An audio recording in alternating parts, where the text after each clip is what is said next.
All right. So it looks like I am live here. So for those of you who are watching this after, it is my birthday, as you can tell from the little title. So hopefully I get some people in here. Hopefully, with this crazy pandemic and all this stuff, you can't really do much of anything. So of course, my birthday finally falls on a cool, a day that I usually go out to a bar or something and have time and whatever. But of course, with this pandemic, um, nobody could do that. So I decided to, why not? Let me come on here, let me live stream, shoot the breeze, talk probably at some point in time, knowing all my live streams, talk music, talk movies. I don't know where music popped up, but anyway, probably talk movies at some point in time. Just talk life, I guess you want to call it. It has been a while since I've done anything like this. I haven't done a live stream in the longest of times just because work has been crazy. And by the time I get home, it's just, I guess at that point in time, I don't feel like either doing videos or doing live streams or anything like that. So, yeah, I guess, it's just been a crazy hectic month, should I say. So, Nick B, what is going on? So, like I said, this stream, who knows? It's probably going to turn into, a movie talk stream like it usually always does. But who knows? We'll talk about other things and such. Who knows? Maybe I'll do a giveaway. It's my birthday, and I'll might do a giveaway, but we'll see. It depends on how many people stream or come in here or interact or anything like that. Because the more people I get to come in, the more people that talk, the more people that, help this thing go longer, the better chance that I get bored and I decide to, give something away. But we'll see. So hopefully, everyone who's watching this, hopefully everyone's staying safe in this crazy times that we live in, social distancing and stuff. The only time I really do anything is going to work. And then by the time I'm done with that, I come home and pretty much all I do is sit and watch movies. So I've been, buying a whole bunch of movies and sitting and watching them. So I really haven't done many updates. Eventually, I was going to do like a monthly update of what movies I picked up throughout the month. Um, but haven't sat down to do that because I'm still waiting on a few packages, and then eventually I'll put them all together and then show you what I get in.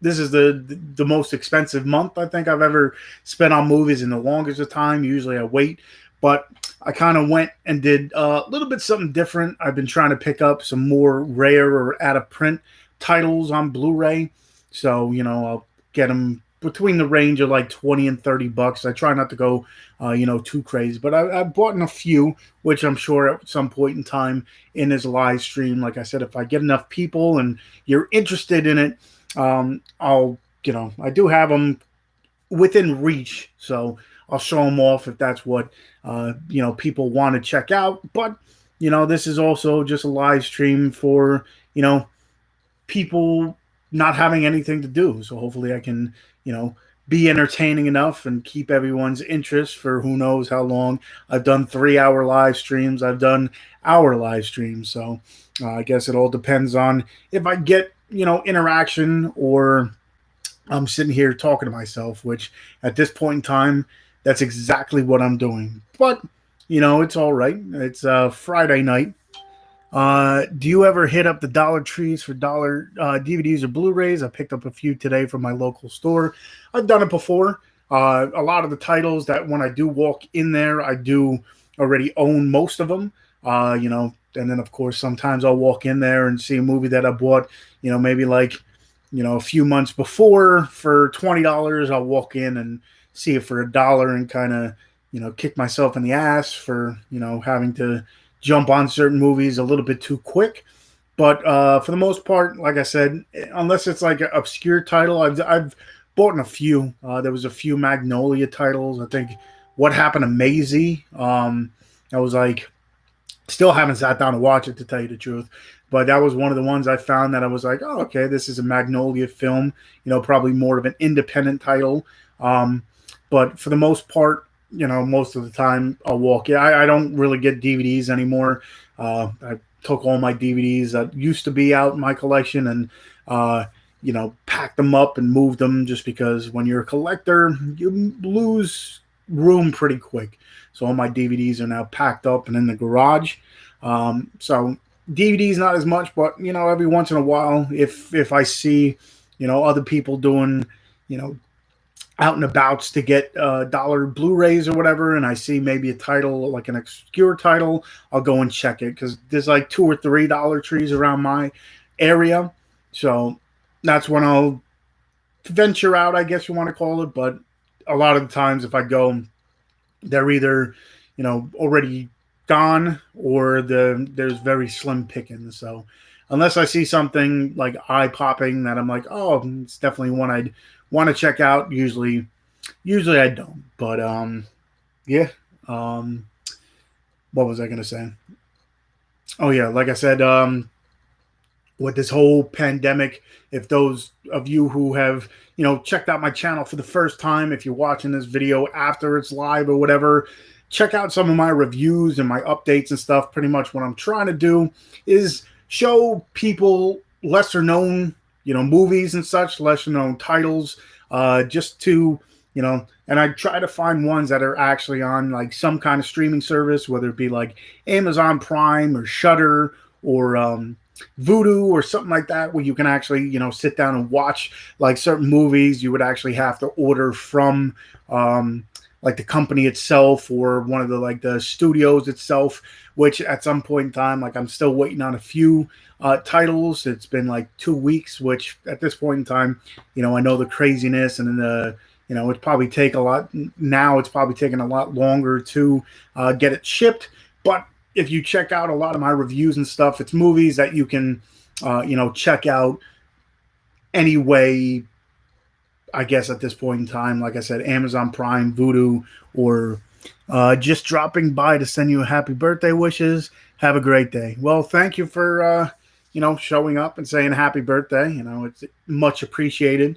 Like I was saying in the beginning of this video, it's one of those deals where finally my birthday falls on a weekend, where at that point in time I probably take Saturday off, and now sitting home doing a live stream on my birthday. So, better than nothing. And it, like I said, if I get interaction, it'll be a little bit better. But, at this point in time, there's really nothing much else to do besides what I've been doing, coming home from work, sitting there and watching movies. So, that's something else I would do. But, like I said, I've done a couple live streams before, but this has been the first live stream in a long time, probably about, I'd say, a month and a half, maybe, just because by the time I get home from work, it's kind of crazy. And by the time I come home, it's just, my mind is so drained.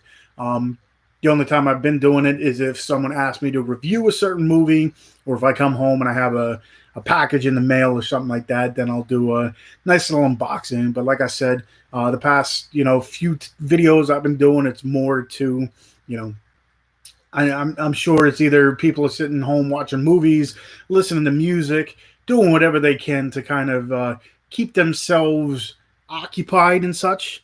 Sergio, what is going on? Hopefully you're doing well in this crazy pandemic, just like everybody else is stuck in. So hopefully you're staying safe and staying sane and everything else. Like I said, it's just crazy times, because not that I was doing much beforehand, but at least certain times. Anthony, what's going on? Thank you. Thank you for the birthday wish. Yeah, like I said, for those of you who are just coming in, I see fluctuating people coming in, but this is my birthday live stream. Usually, I would be going out somewhere, doing something, going to, a local bar or something. But now that the fact that nothing can be done and everybody, kind of has to stay home, you're getting me on a live stream. Not that, I'm entertaining or anything, but it's something to do. But the past couple of live streams we've had has definitely been fun, movie talk related, movie related, should I say? Um, but yeah, it's something to do. Thank you, Serge. Thank you for the birthday wish. Um, so yeah, you know, hopefully, I've done, like I said, live streams for about 3 hours. But that's also if we're playing a game or something like that. So hopefully, people fluctuate in, um, unless they're doing something, unless they're just sitting there watching the movies, or who knows, maybe they're fighting the power and going out and doing something.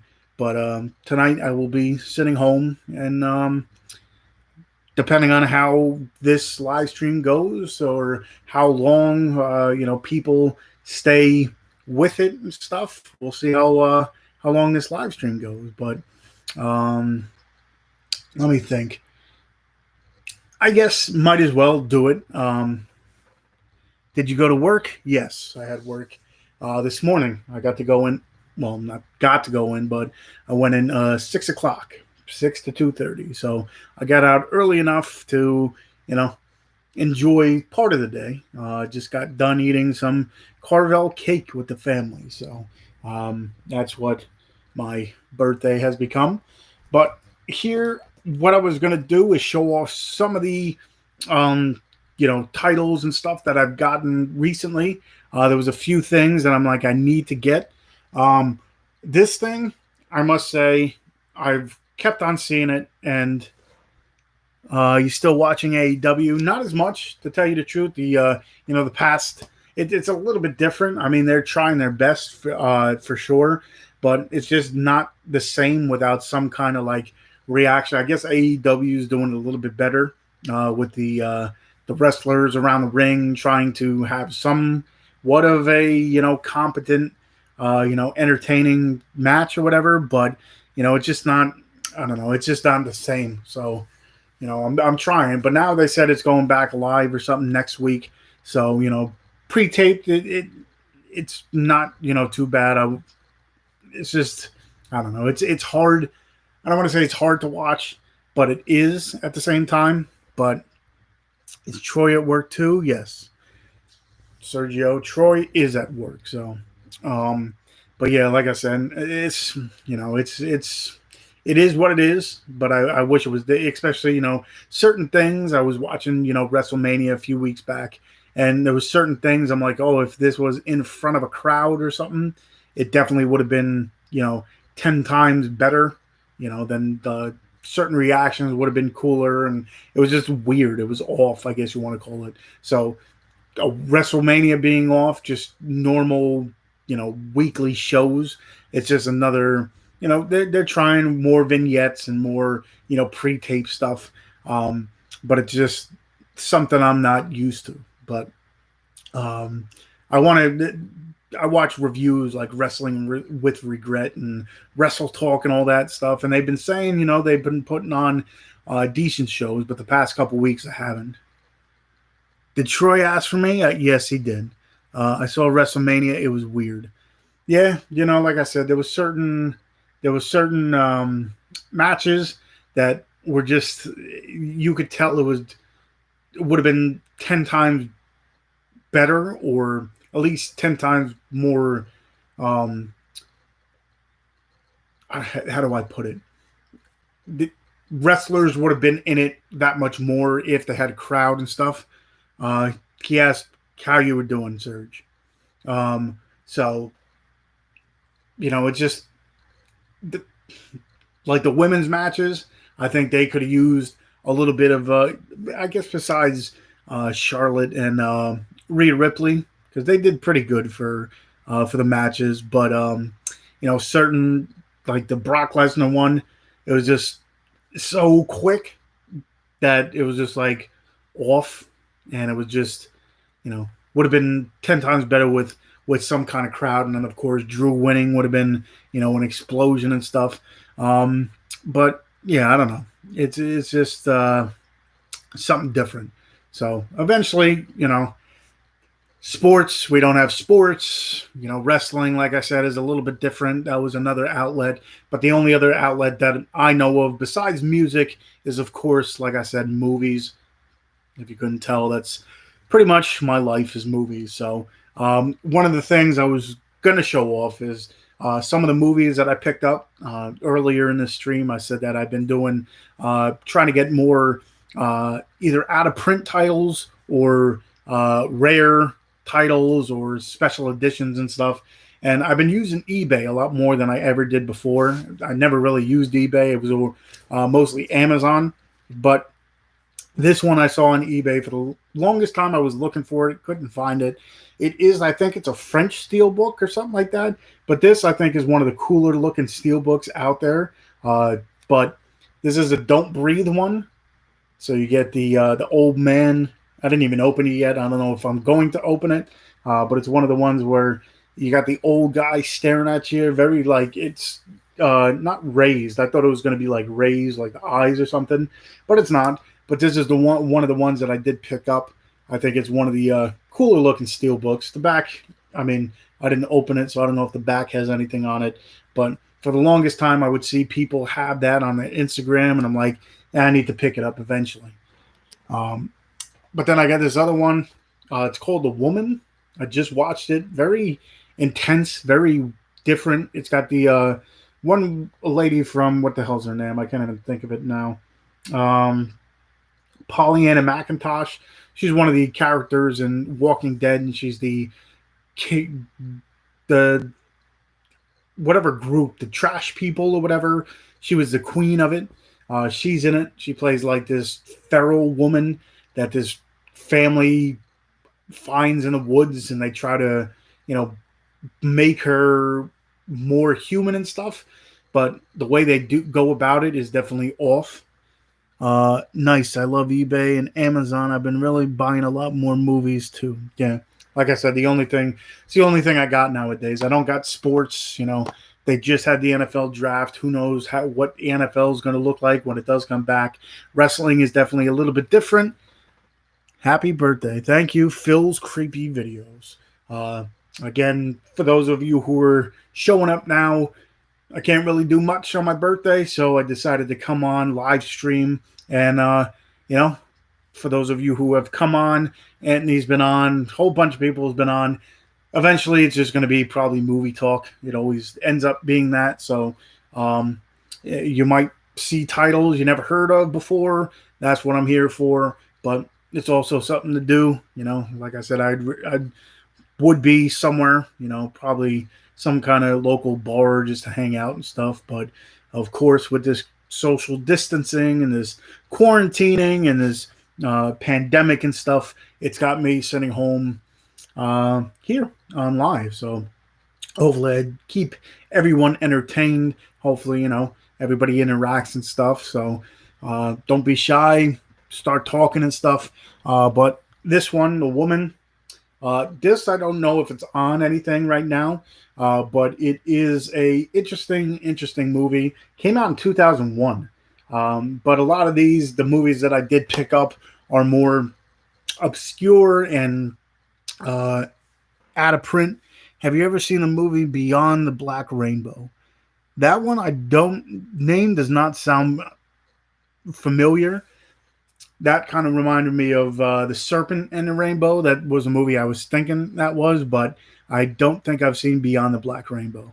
And I definitely don't own it. So, but this one, I must say, I picked up. It's a little bit more, I don't know if it's out of print completely or it's just more of a rare movie. But if you haven't seen this one, I say check it out. I think it's on Amazon, Netflix right now. But if you've never seen Housebound, this was a fun one. I'm guessing it's from England or something. It's put out by Accelerator. But it's a kind of like I don't want to give way too much if you haven't seen it, but it's kind of like a ghost story kind of deal. It's a horror comedy movie, which for those of you who've seen my channel who know, what movies I enjoy, and horror comedy movies where you can take two separate genres and mishmash them into something new. Housebound, for the longest time, I kept seeing that cover, and I'm like, one day, one day, and then that one day turned into, the price is just going crazy, and it's just one of those deals where I'm like, let me get it now. I saw it on eBay for a good enough price, and I'm like, better get it now before it goes even more out of print or more expensive. But Housebound, if you've never seen it, definitely check it out. Now, like I said, I believe it's on Netflix. So if you're looking for something, if you're flipping through it, check out Housebound. You won't be upset about it. This one's not a horror movie. It's on the opposite side of the spectrum. It's got a lot of people in it. It's got Chloe Grace Moretz. It's got what's her name? Blake Lively. It's got Alec Baldwin. It's got Juliette Lewis. But I must say that Chloe Grace Moretz is becoming one of my favorite actresses. So anything that I find her in, I'll get it. Even if I never heard the movie, I'll just check it out just because she's in it. This one came out maybe 2013 or copyright 2011. I lied completely. So the movie's called Hick. This, I don't believe it's on any streaming service. I'm going to have to check it out. But yeah, definitely at that point in time too, she's not bad to look at. But this one, she's, I think right before Kick-Ass or around the time of Kick-Ass is where this one came out. But she's like a teenager. Her mom is Juliette Lewis, and her father is like a drunk. And her mother and father, they split from each other, and she ends up going and running into Blake Lively's character, and they go on like an adventure and all this. I wouldn't call it an adventure. They kind of, let's just say Blake Lively might not be the best character for her to be hanging around with, especially at her age and what's going on. But definitely a movie to check out. I'll see if it's on anything, and then maybe if you look later on, if you're checking this out or whatever, I'll have a link to where you can actually see that one. And then these ones are more just movies that I guess either went out of print or whatever, so they were a little bit more money. Like this one, for some reason, was $28.99 a couple years ago, and it went up from there. But I got it for a decent price, and that's I Know What You Did Last Summer. This one I don't think I'm going to open up just because, why? I've seen the movie 100 times, so I don't think I need to open it up. So if this ever does kind of go for a little bit more money, it's always better to have it sealed than open. So like I said, I've seen this 100 times, so I don't need to open it. But, it's with my collection, I like to have, it's broken up into certain parts. And one of mine is the harder to find movies. So that's the kind of kick I'm on right now. Like I'll go on eBay and just put like out of print or whatever. There is another video coming of, my most expensive titles in my collection, ones that, are harder to find, the ones that did go completely out of print. Like there's some Scream Factory titles in here that I did not even expect that are going for, a good amount of money. So eventually that's going to come out down the road. I got to just pick out a few more. I did the first one, but I think most people like that. I can't wait for that video. Yep, like I said, it seemed like people enjoyed that. But there's definitely a few more just in the Scream Factory thing too that is actually worth a little bit more. This one is a Twilight Time, and a lot of the Twilight Time movies kind of went, either had a limited run. I believe this one's limited to 5,000. Usually Twilight Times had either like a 3,000 print run, a 5,000 print run. I don't think it ever went past that. I could be completely wrong, but I know a lot of them were either the 5,000, 3,000, I think even 1,000 kind of deal. But this one is John Carpenter's Vampires. Always loved this one. Just haven't seen it in forever. I didn't have pretty much the whole series. I think there was like 3 of them or something like that, and they got worse and worse from there. But this one, like I said, is worth a little bit more. So I picked this up. I think I paid like $30 for it. So I'm going to keep this one sealed as well. And then this one I've never seen before, but it says it's been, going out of print with Code Red So I'm like, yeah, let me pick it up. Never seen it. Debating whether to open it up and check it out and, devalue it a little bit. But I've never seen it, and that's Slaughterhouse Rock. Kind of looks like a vampire movie meets like a creature feature meets like a rock movie or something along those lines.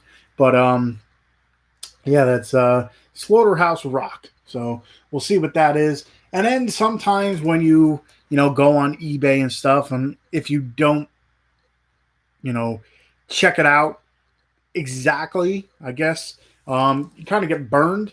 So this one, I knew the DVD was out of print, and it was going for like $30. I'm like, oh, this thing's usually, upwards of like 50 or, $60. And I'm like, oh, why not go for it? And now I could see why it was a little bit cheaper, because this thing's pretty much burned. You can tell that the cover is, printed and all that stuff. So don't know if they said it. Oh, this is like a reprint or something like that. But you can definitely tell it's not the original print or anything like that. Echo Bridge. You can tell that, like, you open it up and the DVD is definitely burned or whatever. So, whatever. I have the movie. It's not the original movie, but I definitely should, check it out. But you should check out Rockula too. Give me 1 second. Eventually I put that back in there. But if you said I should check out Rockula, I'm already on it. Still haven't sat down to watch it. There's a lot of stuff in, my collection and stuff. Like if I have Scream Factory and they have a sale, buy like 10 at a time, and then maybe watch 2 or 3 of them and then forget most of them and then sit on it and just haven't watched. I do have more that I bought. Scream Factory just had a sale. I don't know if it's still going on, but they had, I think it was like 35% off or 40% off the entire order. And then if you put in a certain code, you got a little bit more off. So I got a whole bunch of titles that I'm still waiting for. I think I picked up 7. But I got 3 in the mail yesterday. Vicious Lips. Don't know what the hell this is, but it's got a whole bunch of, scantily clad women on it, and it's part of the Scream Factory collection. So I'm like, why not? Let me add it. This one is Zombie High. Never seen it before, but I'm like, why not? Cheap enough. All of these were like $10 each, and then, like I said, with the code, it came down to, I think I got like 9 titles for like $70. When usually when I go crazy, it's like over 100 and whatever. And then this is just Psycho. This is a horrible movie. I remember not liking it much at all. But like I said, as long as it's got that Scream Factory or Shout Factory, thing on it, I'm like, let me just throw it in the collection just to have it. And then this one I picked up. It's got, remember seeing a trailer for it, never picked it up. And then I forget who, someone mentioned it. I forget where I saw it. And I'm like, damn it, you mentioned it. And then I have to pick it up. And I remember seeing the trailer and I'm like, this seems very interesting. Stars Brian Greatley, Josh Peck, and Alice Eve. And that's ATM, put out by IFC Midnight, where they're kind of stuck in, I guess, I don't know if they know each other from the trailer. I get they all go to get money out at an ATM, and there's a killer or something outside. So now they're stuck in this one little small bank to get some money. I don't know what they have to do to get out, but that's a great movie. Okay, well, that's a good thing to know. But I know I was interested in it. I know I saw a trailer for it, and I'm like, definitely have to sit down and pick that one up. I picked this. No idea what this is. Like Me, Kino Low Beard. That's another collection that I started again. So Like Me, don't know too much about it, but it's the only problem is if you've, I don't know if this is Kino's like classic thing where they're all black case with white writing. Well, this one just throws off the whole collection, like, because it's like purple and all that stuff. So I don't know if they have like Kino's classic movies and then Kino's like newer movies or whatever, but that's like me. Um, I got The Crow for some reason. Haven't had this movie on anything other than DVD for pretty much the whole time, and I found this for cheap. I'm like, The Crow, let me upgrade it and go from there. Uh, that's really about it. Then there's other movies, but I'd have to not climb, but I'd have to go and take them out. So that's for another video.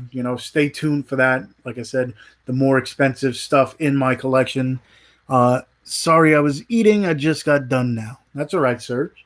Like I said, I'm here just live streaming for my birthday. So who knows how long this video will be? Who knows how long as long as people continue to engage and stuff, I'll keep this video going because, like I said, I have nothing better to do. It's my birthday, and because of this pandemic and because of this, you know, uh, social distancing and all that stuff, I'm doing nothing. So I'm here for the time being, at least. If I get too tired because I am now a year older, or my voice starts going, or whatever, and I get boring and no one talks, but that's what At least I'll stay on for another half hour, make it an hour stream. That's what I did. At least tend to do.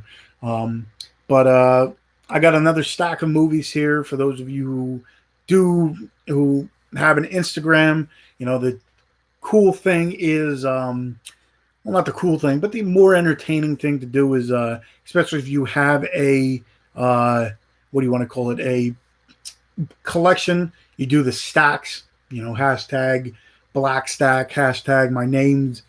Yep, Sergio, yours is now. What is it? The 12th? I could be completely wrong. I'm horrible with birthdays. The only time I see them is when I used to do the birthday shout. If I didn't do those, if I didn't have my Facebook, I would never know people's birthdays because I have so many friends on there. But like I said, the stack Infinite Midnight. Thank you. Hopefully, you come to join the boringness that is my live stream, just talking about movie. But I know a lot of people love. A lot of movie fans are around here, so we keep each other entertained, should I say? But one of the hashtags that I started are the guilty pleasure ones. So they pretty much the movies that you technically shouldn't watch. Looking at me being a horror movie fan and all that stuff, it's one of those stacks where I'm like, if I hold up these movies, which I'm about to, you'd be like, what the hell are you thinking? Why do you watch them? But there are some that are people's definitely guilty pleasures. Talking movies is never boring. This is true, and that's why I could do it hours on end. But if you check out my Instagram, you've seen the picture. But here are the movies that I put in that stack. That people look at you sideways if you say, "Hey, listen, this is a movie I watch all the time." Did anyone at ShopRite ask for me? I haven't been talking to many people other than the people online, and it's crazy. So couldn't tell you, Serge. But the first movie that it's one that I watch all the time. The first Bring It On, not the seventh that we have now. I think there's at least 5. And the sad thing is, I have all 5. And the sad thing is, I've seen all 5. But anyway, the first Bring It On isn't that bad. I'll say with Kristen Dunst and Eliza Dushku, who definitely is one of my crushes and all that stuff. And the first one at least is good. Bob is there. Yes, he is, Serge. The other one is Footloose. This is the remake of Footloose. I don't mind the original either, but for some reason, what's her name in this? Juliette Howe is Julie Ann, should I say, is one of the ones that I'm like, I don't mind the movie. It's new. Some are good, some are okay. Like I said, I think especially with the Bring It On one, Uh, I enjoyed the first one a lot more than all of them. The second one was all right, and then they just got progressively worse and worse and worse. But that's usually all those movies that have those like direct to DVD sequels. So many like Lake Placid movies and um, what else had a lot of them? American Pie movies. Even though some of the direct to DVD American Pie movies were pretty good, but Footloose is another one that I'm like, why not? I enjoy it. Fun Size. This is like a kids movie with Victoria Justice, and she has to babysit one kid, and something happens where the kid runs away or something, and then she has to find him. I haven't seen this movie in a long time, but I remember when it first came out. Um, I just watch it all the time. It is a Nickelodeon movie, but it's one that I'm like, I enjoy it. What's the next one?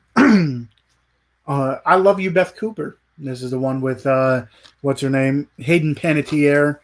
Uh, Good Halloween movie.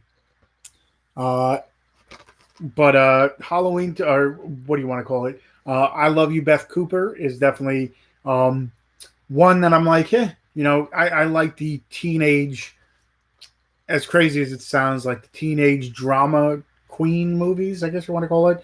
This is the one where she's like the popular girl, and then the valedictorian, the dork, always had a crush on her, almost like not another teen movie. What the hell is that one? She's All That, or the hell's the other one? Drew a blank. Um, Now I can't think of the movie with Seth Green and what the hell is that movie? I can't think of it. But anyway, I Love You, Beth Cooper. Another one. Um, John Tucker Must Die. This is one where the guy's a pimp and he, kind of is playing three or four different girls. Like they're all in different cliques and all that stuff. And then they find out about each other. And now they're trying to kind of screw with this guy and all that. I don't know. John Tucker Must Die. It's got a lot of really good looking women. Ashanti's in it. That I'm like, okay, at that point in time. And what's her name? Brittany Snow. I always had a crush on Brittany Snow. So this is one of the what best Halloween at all times. Can't hardly wait. That's what it was. Thank you very much. And of course, Mean Girls. I think everybody, to tell you the truth, I think everybody has an affinity with Mean Girls at some point in time. I think everybody, no matter what genre you're into, or how manly of a man you might be, I think everyone at least has seen Mean Girls at least one time in their life. So, not gonna downplay it. I enjoy this movie a lot. It's very fun. This one, all three actually. I haven't seen the third one yet. I lied, but the Pitch Perfect movies, I didn't mind the first two. Anna Kendrick is up there for one of my favorite actresses, just because she could do a little bit of everything. Between acting, I think she's really good at, and singing. If you haven't heard her actually sing, which is like everything. Dominic Jenkins, happy birthday! Thank you very much. So hopefully, uh, you know, hopefully you're joining and enjoying this. She's very pretty. That she is. She's also very keen on the eyes. But this also has Brittany Snow, who just mentioned before. There's what I can't think of her name, but the one girl in here who's like for some reason like the extra slutty girl in the ones. But uh, have you seen A Simple Favor with Anna Kendrick? Yes, with Blake Lively, where they're like it's like a thriller type deal. That one actually I enjoyed. It's your birthday too. Well, I guess you know May 1st definitely has the best birthdays, but high five, virtual high five, but everybody, and it's on not only my birthday, but it's Dominic Jenkins' birthday as well. So May 1st is definitely the best day for birthdays. So the next up is Pretty Woman. I enjoyed this one. Julie Roberts, Richard Gere. The whole story of hooker turned, you know, uh, rich woman to, taken out of her element of, just hooking and finding a rich gentleman. So maybe I'll do that. Maybe I'll start hooking and find myself a rich gentleman and turn myself into a up class. But anyway, uh, mine is May 3rd. Yes, Sergio's. So Sergio's birthday is coming up. So everybody, happy early birthday, Sergio, because I won't see you at ShopRite, and I really don't use Facebook that much anymore. So what do you want to call it? Happy birthday to you, or happy early birthday to you. Romy and Michelle's high school reunion. I always found what's her name. Everybody liked Lisa Kudrow in this movie. I always find Mira Sorvino. I liked her more in the movie. But if you haven't seen this one, it's early '90s. When did this actually come out? This was where does it say it? It definitely came out like mid '90s, maybe early late night, like closer to 2000. But I don't think so. I think this came out in like the mid '90s. It's not telling me here. But anyway, Romeo and Michelle's high school reunion. That one I enjoyed, and the last one in the stack, which if I had, you know, she's from Friends. That's correct. Yep, Serge. Lisa Kudrow is. Mira Sorvino has been in a few different movies, but this one I enjoy her in. And the last one is Vampire Academy. I don't know. I kind of, it's like Twilight. I don't want to say exactly like Twilight, but it's got that, what do you want to call it? Twilight feel. Like the vampires are the glistening, glittery, like drama queen vampires as opposed to like Lost Boys and stuff like that. But for some reason, I enjoyed this one. So that was my, like, if I went through my entire collection, I probably have a stack about like, as tall as me kind of deal of movies that I, one, shouldn't own and two, shouldn't be watching kind of deal. Especially, being a hardcore horror fan, and then you watch some of the movies that but some of them are classics, Stand By Me and stuff, which at that point in time wouldn't be in that stack. But there's some movies that I'm just like, I'll be scrolling through to find something to watch, and then I'm like, ooh, okay. But then there's other ones that I'm like, I enjoy the movie and think of what you want of me, but I will still sit down and watch the movie because I enjoy it. Like one of my favorites of all time, Pippi Longstocking, the New Adventures of. You ever see Now and Then? Yes, I own that somewhere. I picked it up on Blu-ray as well.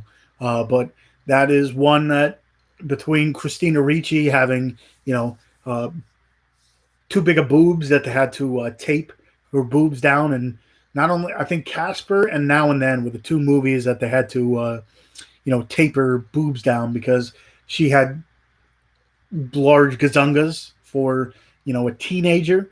I didn't like the second half as much, where it was more geared toward the adults with like the conspiracy trifecta. What's going on? But when they went up to when they grew up, when it was like Rosie O'Donnell and the rest, I liked just like another movie like it.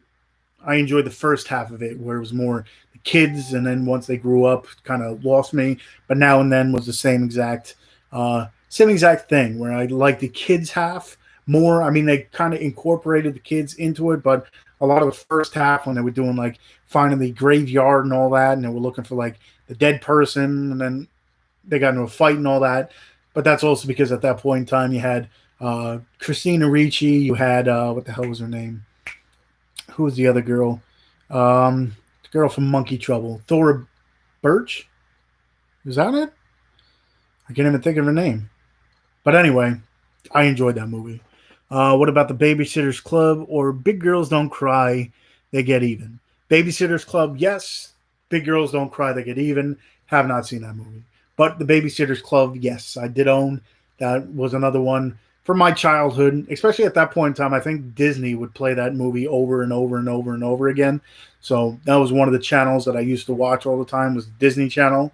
So that was one that was kind of ingrained. They don't have a Blu-ray of it, so the DVD is actually buried away somewhere, but definitely another one. How was your day? It's not too bad. It could be a little bit better. I could be, enjoying some cervezas for my birthday, but you know, you got to do what you got to do. It is, it's the world we live in now for the time being. So you kind of got to cope with it. But today was not too bad of a day at work, and then I came home and I, had some ice cream cake, some Carvel cake, and all that stuff. At least the WalMarts are still open. I never literally went to Walmart. Was only certain time, like especially when I was collecting DVDs, I'd walk into Walmart and pick up stuff from um, the $5 bin. And then once I stopped really collecting DVDs, the Blu-ray section and all that kind of stuff would, especially now these past like I'd say past year and a half at least, like I have a Best Buy and a Walmart right behind it, so I'll go to the Walmart. Do you have work tomorrow? Yes. The only day I get off is Wednesday, Serge. So I will be working the next, you know, 4 days, and then I get the day off. What about Target or Best Buy? Best Buy definitely. Best Buy would be the most play the place I frequent the most if I do go out to find my movies. Most of the time, it's Amazon or like buying movies directly from companies, whether it be I did a video of I put the movies up there now, but Scream Team releasing. I just bought it from Shout Factory, like I said. What else? Kino, Obeer, A24, stuff like that. I'll order it either on Amazon or I'll buy it directly from the website. But if I have to go out to a store, Best Buy would be the place to go. Target, not so much. Um, I think the only reason I still don't go to Target that much is I remember like maybe 4 or 5 Black Fridays ago where they said there was like a credit card hack or whatever. So ever since then, I'm like, Target's just been one of these stores that I kind of stay clear of, I guess you want to call it. Sometimes I'll have good deals and stuff, but the only time I'll walk in there is for like Black Friday or something. Uh, Tell everybody I said hi. Will do, Serge, when I see him tomorrow. It's just been crazy at work, so sometimes I don't see everybody. Um, did you enjoy Corey Taylor's movie? The what the hell is it called?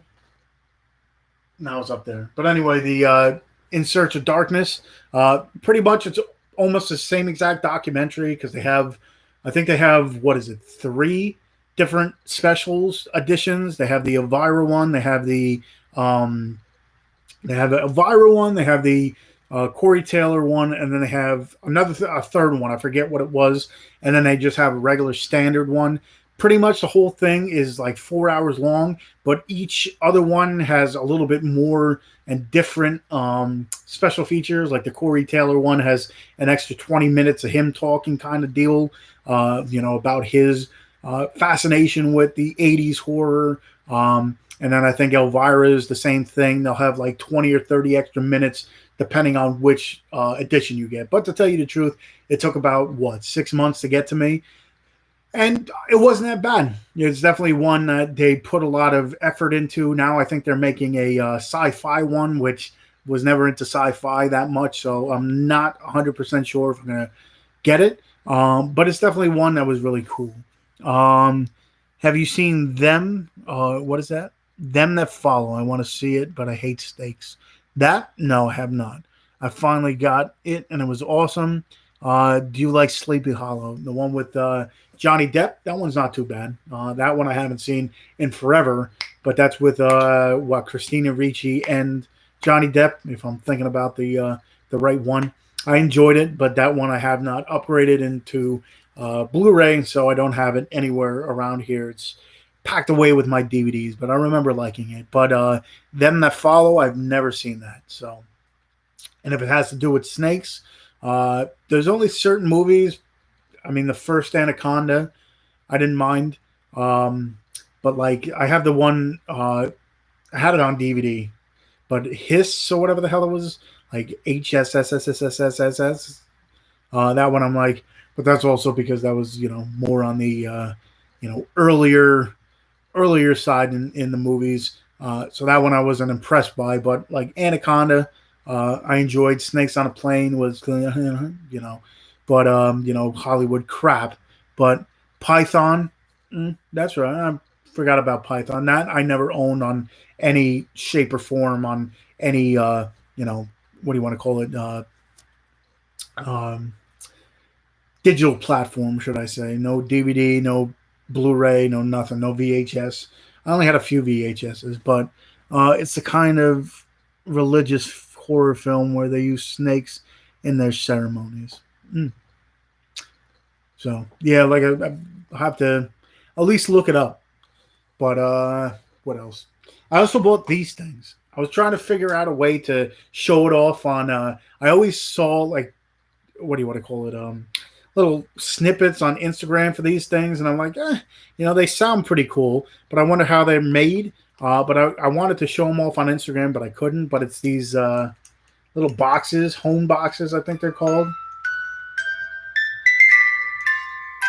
But I got three of these because they were on sale. This one's I Can't Help Falling in Love with You. I don't know if you guys can hear it. The only reason I decided to show these off is because they're sitting on my bed, and I'm like, I was meaning to do that. But then, actually, I'll just play this, see if you guys can hear it, and then tell me where it's from.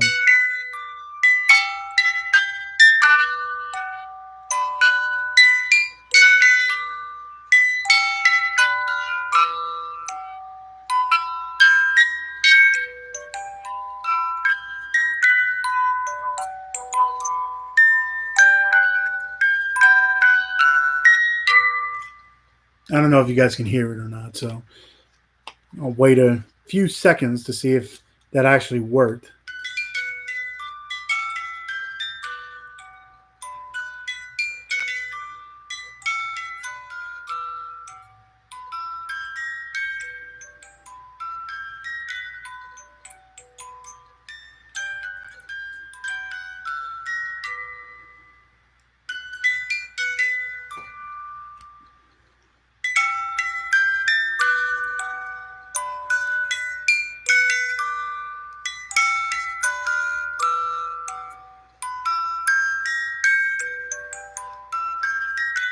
So I don't know how good you can hear it or not, but it is not Dr. Zhivago, but it is, if you could tell, without, come on, a little blurry, but it's a Godfather. So what you do is you buy these things, and it kind of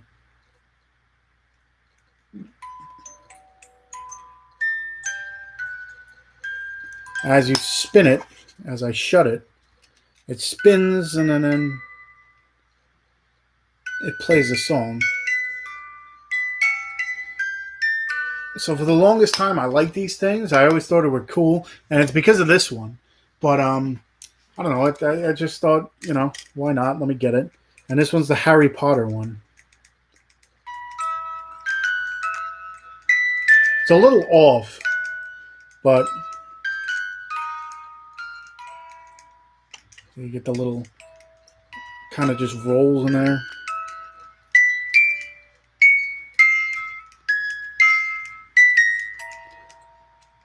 That I'm not 100% sure. They had a whole bunch of them. Ones that I never thought they would actually have. But if you go on like homebox.com, they have a whole bunch. And at that point in time, I don't know if it was still on sale, but I know I bought them for what do you want to call it? A good price, because usually they were like $25 a piece, but they had I think they were like $15 each, and then if you bought two, you got a third one free. So it was almost like paying $5 more than a one that it's usually. Let me see, home box. That's not what I'm looking for.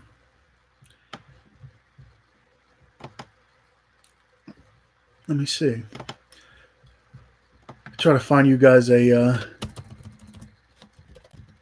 website so then you can check it out. Like I said, there was a whole bunch that Wouldn't even thought that they'd be able to do. Um, home music box, maybe?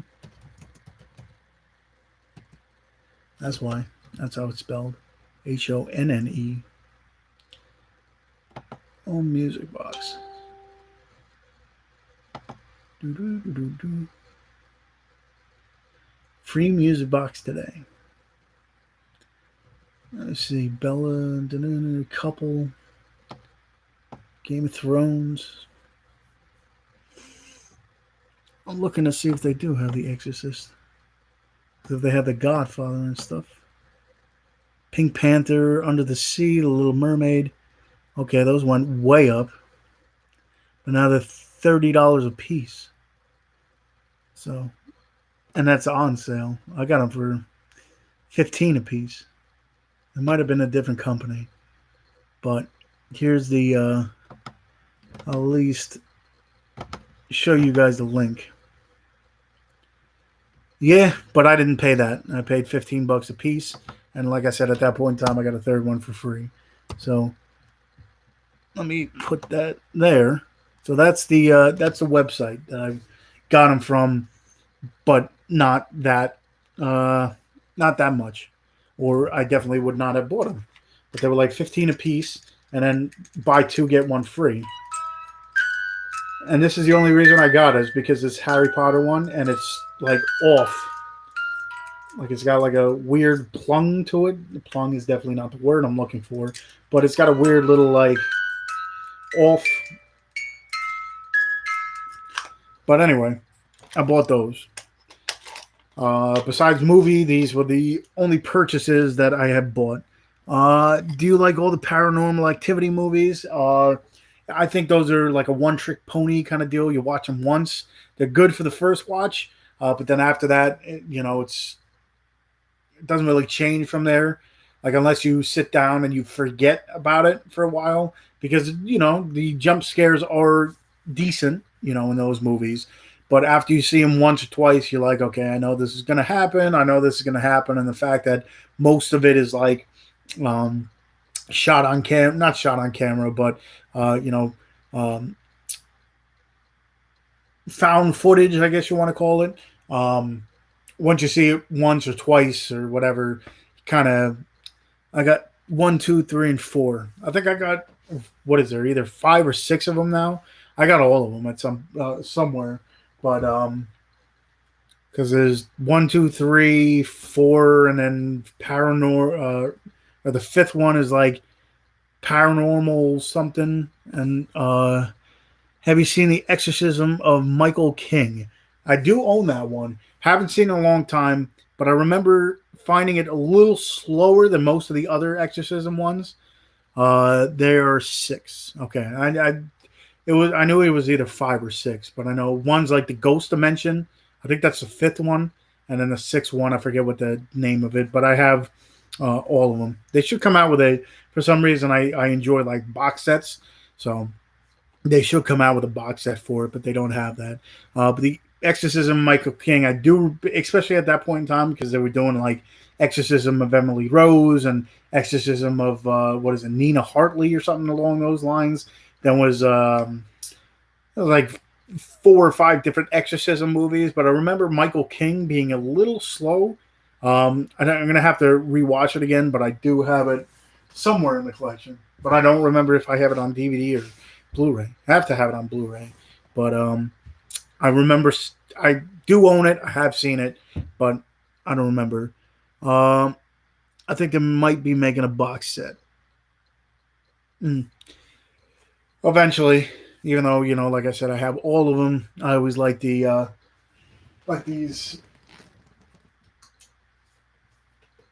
I'm sure at some point in time, Scream Factory will do it, but I had the Omen box set from like a little Omen box set, and they put this bad boy out, and I'm like, do I really need it? But I did. I got it, and it has 5 movies in it: the Omen, Damien 2, the Final Conflict, Omen for the Awakening, and then the remake of it.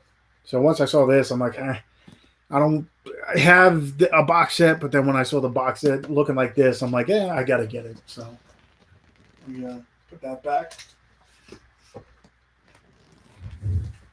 Do you like all the Harry Potters? Yes, I do. And where is, if you could tell, it's up there. But I got the Hogwarts edition. I got that on sale the one time on Amazon as I fix my camera. I got that, but I do like all the Harry Potters. I got a set of Paranormal Activity films. It's in a set, not a box, so much, but packed together from Walmart several years ago. Uh, Almost like one of those deals where it's like they kind of, I don't even know how to explain it, but I know at one point in time, I forget what store it was, but they put like tape around, or not tape, but they had them in a set, but not a set like you're saying, not in a box per se, but they kind of put them together. I forget what company, where I saw it. I didn't buy it, but multi pack.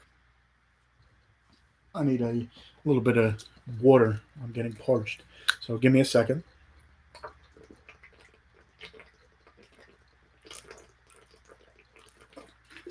Uh, Packing in one Blu-ray case. Oh, I got you. Almost like this thing. Um,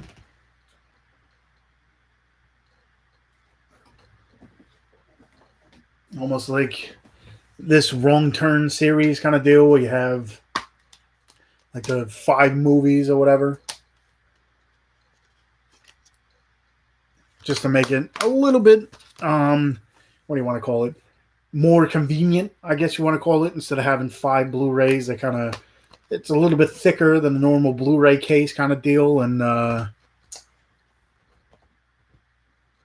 the hell am I putting this? Uh, it sucks when you're. I always have to. What do you want to call it? What's your best Harry Potter movie? I actually, especially like Harry Potter and the Lord of the Rings, I enjoy the first. So the first Harry Potter I like the most. I don't know why. I think I like, character development the most out of any movies. Like when I watch, so I think the first Harry Potter was the uh, Sorcerer's Stone, and like the first Lord of the Rings, the first Hobbit, like the first of any movie, I think I enjoy the most. Even though by the end, it adds more to the story, but I enjoy the first one. Did you watch Heroes or uh, Eddie Mackin's Run yet? That I have not sat down to watch just because I really haven't had much of time. The 13th Wolfman, what is going on, sir?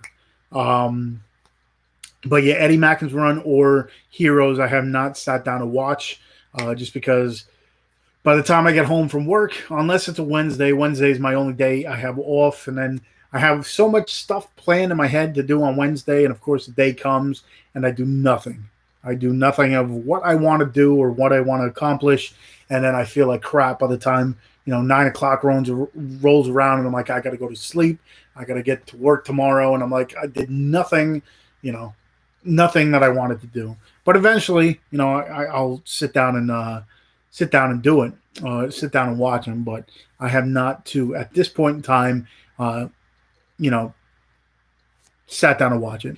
Um, how you doing, Tony? I wish you a happy birthday. Thank you, sir. Uh, are you taking that away? Are you talking that way? Hmm? I don't know what you mean, Serge. But thank you, the 13th Wolfman. Thank you, Mr. Wolfie. Thank you, Thomas. Um, but yeah, but anyway, like I said, you know, all the time I, have so much planned on Wednesdays, and I'm like, gonna do this, gonna do that, and I do nothing. Especially nowadays where I can't really go out or do anything. So that's besides the point. But Wolfie, I know you. I saw your comment that you wanted this. I got this from Screen Horror Pack, which I already owned, the Screen Factory collection of Demented. So Wolfie, I will put this away. Did you get anything for your birthday? So far, just money. So eventually, that money will probably go into my hoarding or my hoarding, collecting, whatever you want to call it. That'll probably go into that. But I've been showing in the uh, beginning of the video, Wolfie. I showed off a few of the titles that I got. I've been looking for more, rare or out of print or something or stuff on eBay.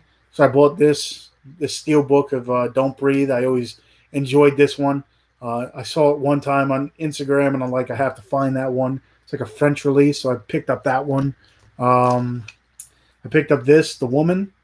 Uh, it's like $30. I don't know if it's out of print or whatever, but it's a different type of movie. Do you know how many movies you own? Well, Blu-rays. I can tell you how many Blu-rays I own because I use Blu-ray. What do you want to call it? Blu-ray, um, or it's called My Movies. It's an app, so all you got to do is like scan in your collection. Some movies you have to, you know, search by itself, like put in the title and find it. But for the most part, as long as you scan it in, it'll go through.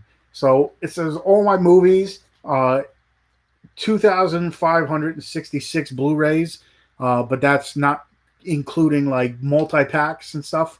So total, it's like 3,289 Blu-rays.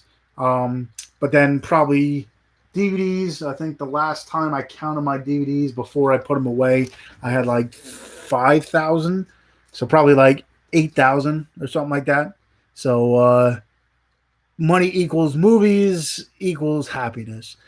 Like I said, how many times? Sometimes I walk in my room and I'm like, oh man, this is my collection. And then other times I walk in my room and I'm like, that's my collection. I could have did so much more, but it's one of those things where it's so ingrained in myself now that I'm like, can't stop. Um, hey, halfway to Black Friday sale by Vinegar Syndrome is coming at the end of the month. You spend your money on that. Yeah, probably sit down because my Vinegar Syndrome collection is becoming a little bit bigger. So probably at that point in time. Uh,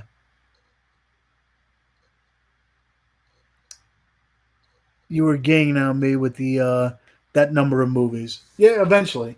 Like I said, with my Blu-rays, with my DVDs, I have them packed away in the garages because I ran out of room. But Blu-rays, it's ever so growing. But if you've never seen this movie, Wolfie, I say definitely check this one out for sure. Housebound. Uh, I think it's on Netflix, so check that one out. If you see Troy, tell him I said hi. I will, Serge. If I see him tomorrow, I'll let him know. Hick with what do you want to call it? Chloe Grace Moretz isn't a horror movie, but I picked it up. This one's, I guess, a little bit more. What's the app tracker? It says My Movies on it put out through Blu-ray.com, but if you look up My Movies on at least on I have Android. When you go to apps, just put in My Movies, and it's put out by Blu-ray.com. And then when you look up certain price, like it'll give you prices and everything. And then if you hit the Blu-ray, it'll have Blu-ray.com or whatever. If you click that, it'll direct you to either like an Amazon page or an eBay page where you can find it. If it's not on Amazon or eBay, you kind of shit out of luck, but it'll at least direct you to like a page where you can find it. But I think let me look at let me see what the hell it's called then, because it says My Movies.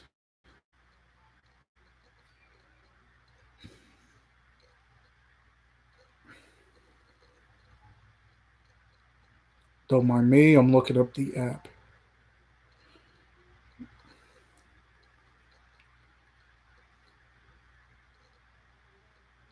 Okay, it says My Movies by Blu-ray.com. So that's what the app is actually called. You can also use Letterbox to track your movies. That one's a little bit. I tried that. I think I have it somewhere. I think I have the app somewhere, but with what do you want to call it? With My Movies, it's a little bit easier for me. So I've plugged everything into that. But I know a lot of people use Letterbox too. But I use whatever my movies or whatever. And then I know we did last summer because for some reason this is going for. It was sold for $28.99, but it went up. I bought it for like 35. So still not open, which I'm probably not going to open it. And then I got Vampires, John Carpenter's Vampires, Twilight Time version, 5,000 units, limited edition to 5,000. Did you see House of Wax? Yes, the original and the Paris Hilton remake. Um, the only good, wasn't. Tell you the truth, it wasn't that bad. Not gonna say it was the greatest thing I've ever seen, but on the scale of like remakes, um, it'll probably be somewhere in the middle. I wouldn't call it like directly to the bottom, but I remember not horribly hating it uh, in the line of remakes and stuff like that. But like one that I recently watched that is nothing at all like the original was the Black Christmas, the new remake. It's now a what do you want to call it? A like feminist type movie. I watch it. I'm like, really? Like just throw it in my face. You should have a 007 marathon. Tell you the truth, I wasn't the biggest fan of a lot of them, but I also haven't sat down to watch them because watch all of them. But I do have the box set up there. It has all of them. But eventually, the Donnie Darko box set is going for around $150. Glad I got it for under 40. Yeah, once I saw it, and I know Wolfie doesn't like Donnie Darko. He actually made a video about it. How there's movies that certain people like and he doesn't like. But yeah, I got it. I think on Amazon for like $30 or something like that. But then a lot of these like thicker or bigger box sets, a lot of the Arrow stuff goes out of print pretty quick. So like this one house set that I got over there, the 4 movie house set, that's another one going for like over 100 and something bucks too. So certain things now, once I see it, I'm like, let me get it now. Even though it might be a little bit more expensive, I could wait for it, but certain movies I can't. Vampires is awesome. I wonder why. Uh, I know what you did last summer. I think it's just because certain Anchor Bay movies, for some reason, isn't Anchor Bay? What the hell? Who put it out? I forget. Um, who the hell put it out? Columbia Pictures. But for some reason, it's expensive. Um, I agree that the remake with Paris Hilton was not that bad, but Vincent Price movie was not the original. That I thought that House of Wax was the original. I didn't know there was something before that. I know what you did last summer, this one or two. Both of them. The only one that was pretty horrible was I still know what you did last summer. No, because you have I know what you did last summer. I still know what you did last summer. And then what was the third one? Like I still know. What the hell? I always know what you did last summer. That one was because that was like directly to it. Have you seen the movie Forsaken about vampires in the desert? That one, it sounds familiar. I think that was one of the ones I have on DVD. That it was one of those blockbuster. I used to just back in the day when Blockbuster used to have like to buy 4 movies for like $20 or something like that. I literally every Friday would go to the bank and then go right to Blockbuster, which was right across the street from my work. So then I go straight to Blockbuster, find 4 movies for 20. Sometimes if I found more, it'd be like 8 movies for 40. But I remember Forsaken, I think, is one of them. Uh, I saw that movie. What else? Uh, it's good. If you're talking about Forsaken, I don't remember. This was a long time ago, so that I do not remember a whole bunch. But Wolfie, you missed it before because you came late to my live stream. How dare you? No, but anyway, um, I picked up these.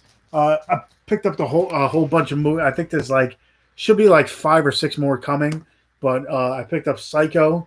This is the Vince Vaughn one. I just picked it up to pick it up to add it to my Scream Factory collection. I picked up Zombie High. Never heard of it before, so I'm like, why not? And then I picked up Vicious Lips. I got it just for the name and the cover art. So those are 3 more movies I added to my Scream Factory collection, and then I got this one, ATM, with Josh Peck, Alice Eve, and Brian Garrity. I remember seeing a trailer and liking it. A 1930s film called Mystery of the Wax Museum was the original. Forsaken was cool, and the third movie was called I Always Know We Did Last Summer. Yeah, that was the one that was like directly um, to video, and of course I have to, especially when I was collecting DVDs. I'm a completist, still technically a completist, but not as bad. Back then, when I collected DVDs, I literally, even if the movie sucked, I got everything that went into that collection. So I always know what you did last summer is part of my DVD collection, and I remember watching that. And I'm like, oof, especially back then, it was like, oof. Zombie High is cool. Zombie High is cool. ATM is also cool. The Psycho movie is awful, but I get why you got it. Yeah, like I said, if it has the Scream Factory thing, I'm like, you know, probably never watch it, but it's one that I'm like, but just put it in the collection, say I have it, and yeah, that's Psycho. Yeah, you can't win them all, I guess. At that point in time, too, I just don't see Vince Vaughn in that role. It's just like, what are you thinking? Because at that point in time, he did do what the hell is it? Uh, there was one movie that he played like a crazy character. Can't think of it right now, but he played it all right. Uh, did you see Lost Boys? That's one of my favorite vampire movies of all time. Lost Boys, Vampires is another one. You can always do a comparison video with the two at the same time. This is true. That's I'm always looking, especially nowadays, since I'm doing nothing but coming home and watching movies.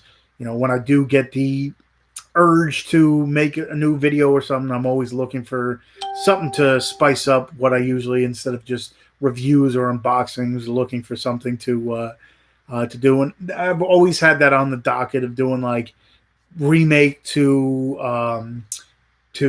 like new kind of deal.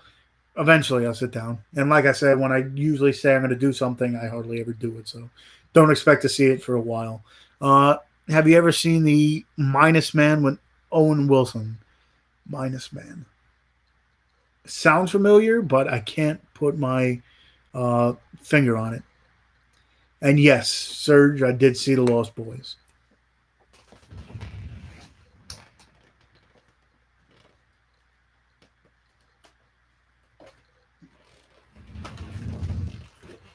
And then, of course, I have 2 copies of the second one because I thought I bought the third one, but I bought another copy of the second one. Uh, but you have the time, right? So do it. Uh, Technically, just because I'm still working my normal hours, but it's just a little bit more crazy at work. So by the time I get home, I'm like beat. And then I just, certain times I just don't feel like doing much anything unless I come home, like I said in the beginning of this. If I have like uh, a box that I got from something I ordered or something, I'll do an unboxing like Horror Pack, or um, I got some stuff from Screen Factory coming in.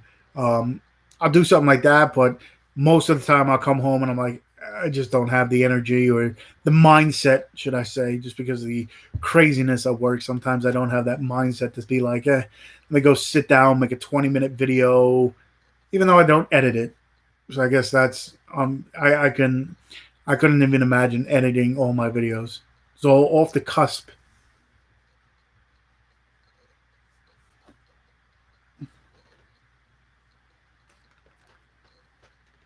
There you go, Serge. The Lost Boys. I have seen it. I own it. I own the first and well, I own all three on DVD, but then I own the first two on Blu-ray. Um, but yes, I have seen the movie The Lost Boys. Um, what was I getting at? But yeah, half the time, like I said, I'll come home from work, and if I have the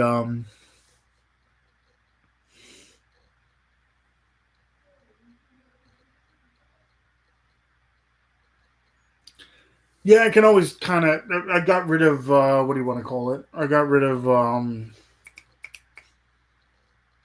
what the hell program did I use? It's been so long that I've edited that I forgot what program. Premiere Pro. Um, I had that, but then they rose the price to that thing that I was hardly ever using it. So I'm like, what's the worst horror film you've ever seen? Worst horror film I've ever seen. There was one that we had to watch for um, the podcast that I did. Wolfie knows exactly. I think it's like Ed Gein and the fuck was it? Gacy versus someone. That was one of the worst things I think I've ever seen in my life. Um, the I didn't really enjoy Lords of Salem from Rob Zombie.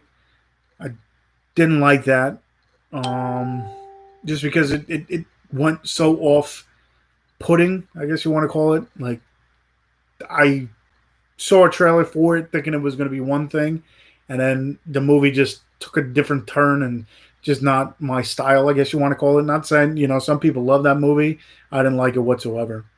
Um, what's another one? Uh, because especially now, I try to give movies some kind of a pass, not some kind of pass, but I look at it differently. Um, I didn't like Lords of Salem either. Lords of Salem sucks. So I guess I'm not the only one here that didn't like it, but I don't know. It just took so much of a different turn that I was like, Hereditary too. Didn't really like Hereditary. I enjoyed Midsummer because I like The Wicker Man and all that. So Midsummer I enjoyed, but Hereditary was another one that never really into like witchcraft and stuff like that. So especially towards the back half of Hereditary, where it just got like weird, and then I guess Mother, if you've considered that a horror movie, just never got into that. It all just depends on certain movies that especially my problem too is when I think I'm gonna think too much before watching a movie or hearing about a movie too much before watching it, and then I have my own preset way that I think the movie's going to turn out, and then it turns out completely different than I first thought.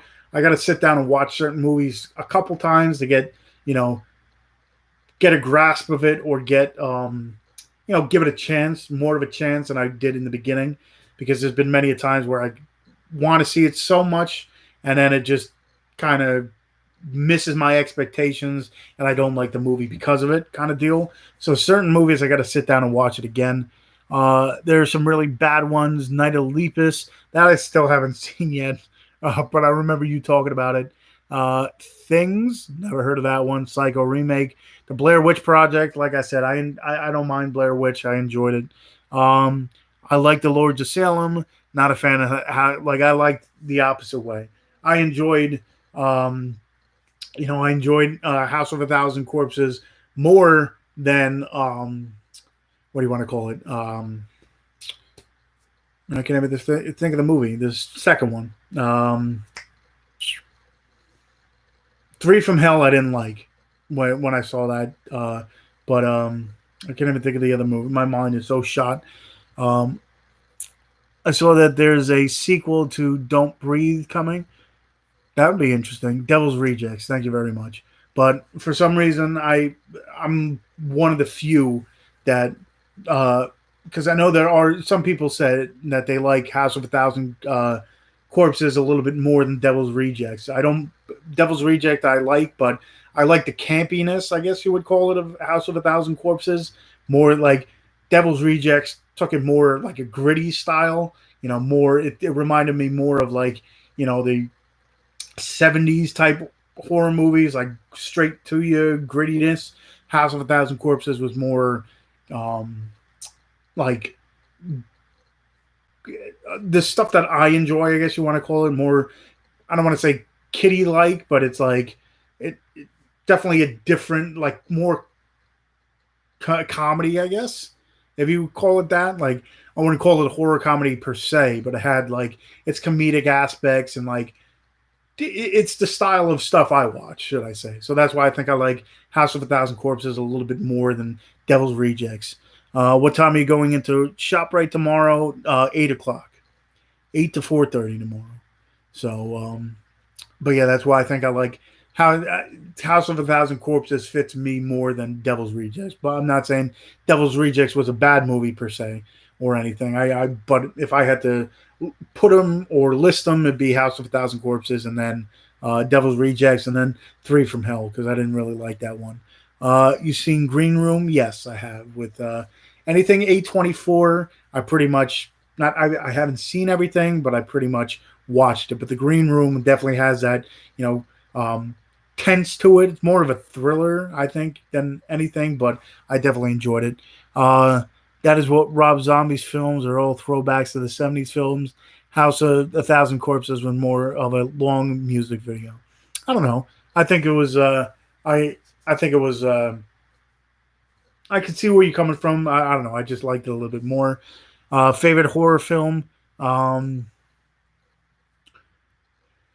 I think I've said it. Probably Tucker and Dale versus Evil. Not that it's so much more of a yeah, like Green Room. What's his name? Anton Yelchin. Especially when he did, in the prime of his career, it seems like he was you know making strides in a lot of the movies that he was getting in, and then of course he passes away.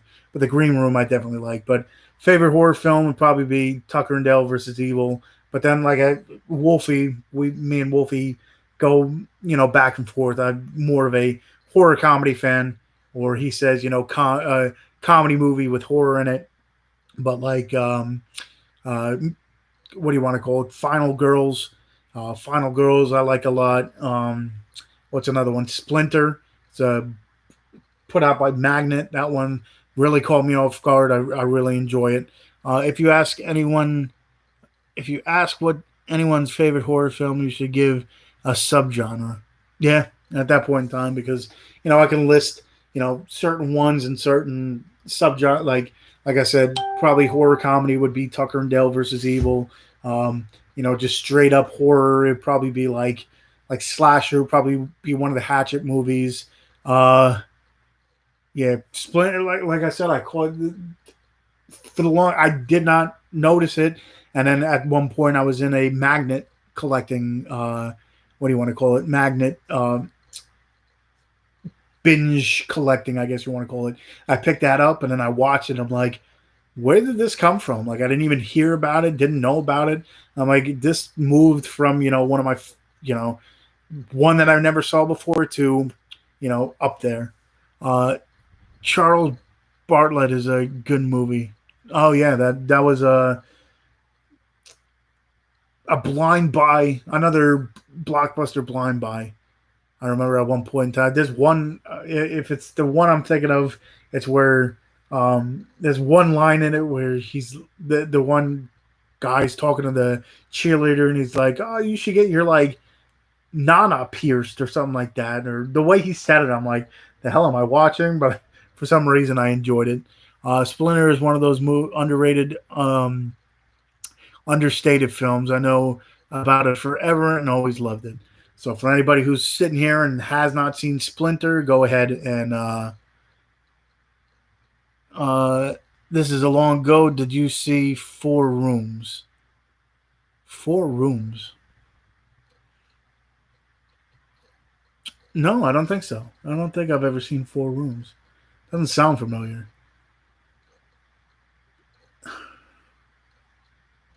Actually, tell you the truth, I have a visual of some, but it might not be that. There's some that have whatever good movie. Four Rooms.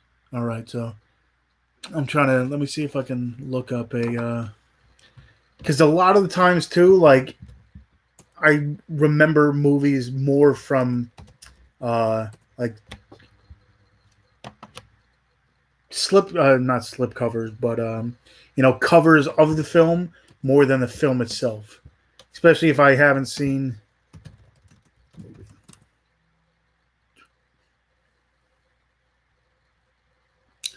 No, okay, definitely the cover art does not look familiar.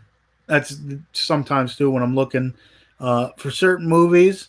Um, I'd have to look at the cover. That I haven't seen. Where am I going? Four rooms where four stories in one. The stories is directed by QT Quentin Tarantino. Uh, so eventually I'll check that one out. I mean, a lot of people have not only Serge but 13th Wolfman and Anthony said it was a good movie. So I'll have to check it out for sure. Let me see if it's on sale or how much it is, or if it's on Blu-ray. Amazon. Four rooms. Blu-ray.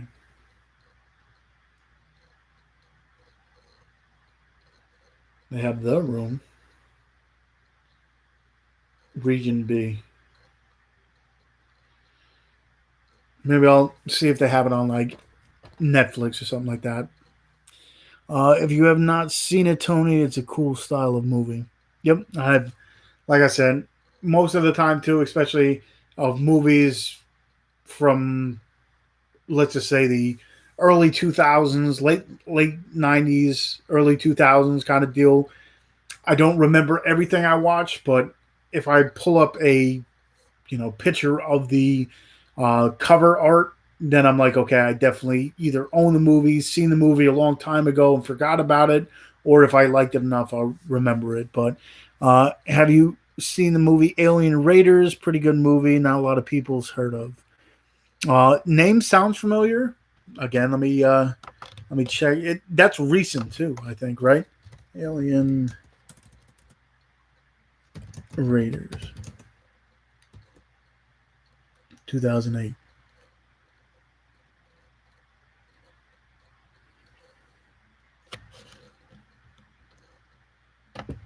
Definitely seen this cover before, but I don't remember if I actually sat down and watched it. Looks pretty cool, actually. I mean, the graphic is looks like a lot of special effects. Might have to sit down and watch that one. I don't know if it's on Blu-rays. Alien Raiders. We'll check to see that. Four Rooms is not on Blu-ray, just so you know. Actually, it is on Blu-ray, but it's Region B locked. So I do not have a region-free player. Alien Raiders Blu-ray. Alien Anthology. Alien Raiders Prime Video. And that one is not. It's on Prime Video though for $2. Probably sit down and watch it at some point in time. As I throw the I got so many freaking movies on my bed now. Let's see what other goodies I have behind me. Oh, here's one. Talk about this for a little bit. I picked up this for like $20 uh, on Amazon. The Head, the old school MTV show where the alien gets like embedded into this guy's head or whatever and kind of takes control. So Quentin Tarantino, Robert Rodriguez, Alexander Rockwell, and Allison Anders are the four directors of the four segments in the four rooms. It's a lot of fours. Are the four directors of the four segments in the four rooms. The guy Bellhop. So I'm guessing that's from the four rooms. So eventually, you know, once I hear enough people say it's a good movie and I have to check it out, I'll check it out. The four rooms. I have that noted in my brain here. And Madonna's in it. Tim Roth as the bellhop.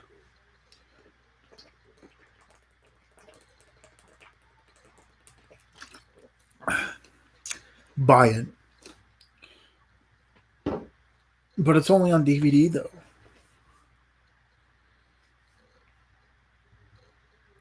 But there are some movies I picked up. Like I said before, this one, fucking, I'm pissed.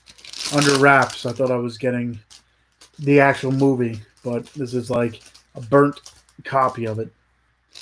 I knew it was too good to be true when I saw it for like 20 something bucks. I'm like, eh.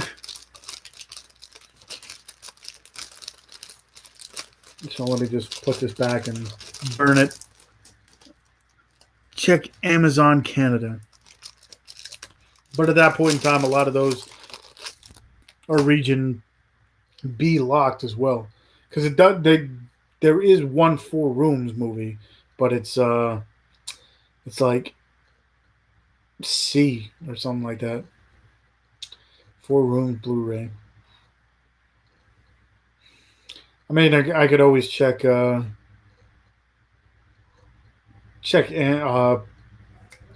as well. But yeah, it says Region B locked from Germany. Tim Roth.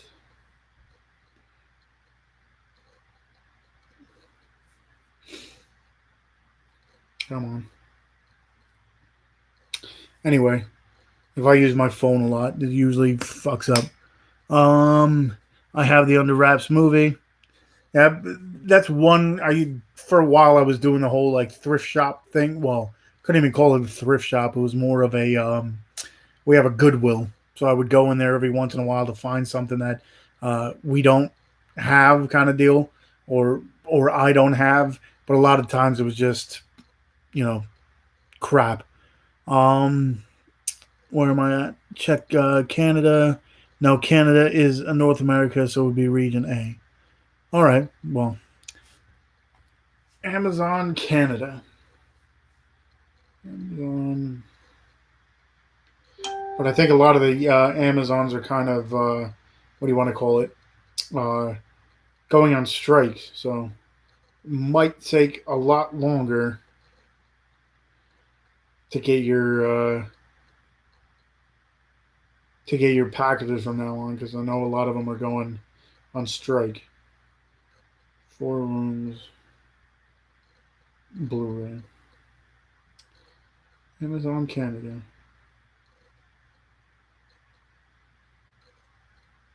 This is currently unavailable. It's the same one, but US has it. The US Amazon. Blah, blah, blah. So yeah, that I have a version of Under Wraps. It's just not the legit edition of Under Wraps. Static. I don't know if that's my what do you want to call it? Video is kind of going crazy, or Static is a movie, or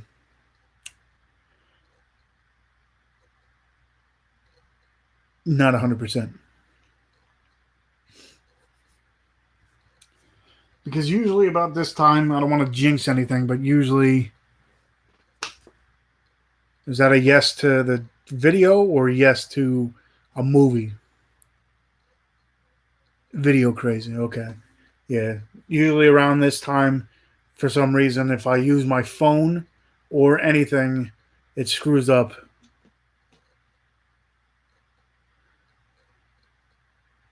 How do you know it's not the legit? Because if you look,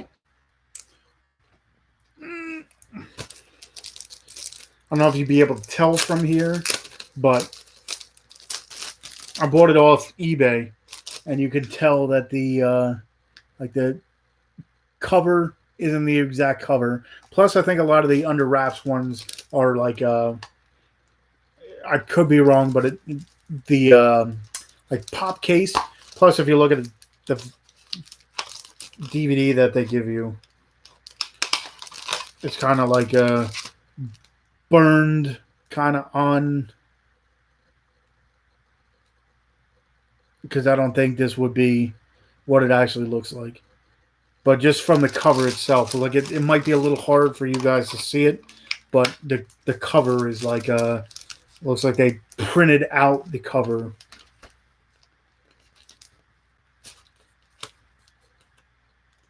because if you look too, it's cut on the top like the S. So this is definitely printed out and uh, let's just say not really. I mean, I guess they did somewhat of a decent job, but it's definitely you can tell it's not the original copy. So, like I said, too good to be true because everywhere else I was looking for it, it was like 40 to 50 bucks, or if not more. That one I found for like 20 bucks. So I'm like, yeah, let me jump on this, and that's why. Maybe set it in the description, burned on demand or something like that. So I didn't really look, but mine is Echo Bridge release. It says Echo Bridge release. It just looks like the cover is printed out. Um, like I said, it's cut the wrong way. So when I got it, I'm like, oh, this definitely isn't a real thing. But like I said before, the head. This is one of the series I picked up. The old school MTV. This was in '95. It was 2 seasons, 20 episodes. So I remember this was one of the shows, especially at that point in time, I found so weird. Mine has a different cover and artwork. So yeah, like I said, I don't think that's an original. But like I said, 20 bucks. I have a couple, you know, different things. Wicked collection, man. Thank you very much. It's certain days my pride and joy, and certain days I walk in and I'm like, could have spent my money on a lot more stuff, but it's one of those things where I've been collecting for 18 years now, so it's like, it's kind of ingrained in my blood. So if you're ever looking for different titles, for those of you who might be joining, haven't checked out my videos beforehand, I do more, especially nowadays. I've tried to collect more lesser known independent titles, and I'll do unboxings or show them off. Or if you're having Instagram, check out Tony's movies. I always post them up on there. But I try to do a lot more rare or lesser known, or like I said, independent titles that maybe you never heard of before. So especially in these times, I try to do as much as I can. Uh, do you mind having bootleg if the quality is the same as the authentic? Um, Certain things I'd rather have the original, but like I do have like a box set of the old, the entire "Are You Afraid of the Dark" series, which I went to a convention around me, and they had Muppet Babies, they had "Are You Afraid of the Dark" every single episode kind of deal. So that I don't mind as much, but if it's like a movie kind of deal, I'd rather have the original, just to say it is the original. But if I can find it cheap enough, depending on the title, I don't mind. Uh, did you watch Jumanji, the new one? Yes, I have. That, to tell you the truth, I wasn't gonna give the first Jumanji a chance, just because I'm like, yeah, no, this is gonna be, the problem with reboots, remakes, whatever you want to call it. Um, Too many people, they're like, oh, this is really good, and they don't know that there's an original or one beforehand. But to tell you the truth, I'm like, yeah, let me grunt it and let me check it out. And I enjoyed the newer Jumanji movies. I actually like the second one a little bit more than the first one, and I enjoyed the first one a lot. So definitely more than I thought I was going to. Very surprised. I remember in 2000, what was it, 2018? I made like end of the year.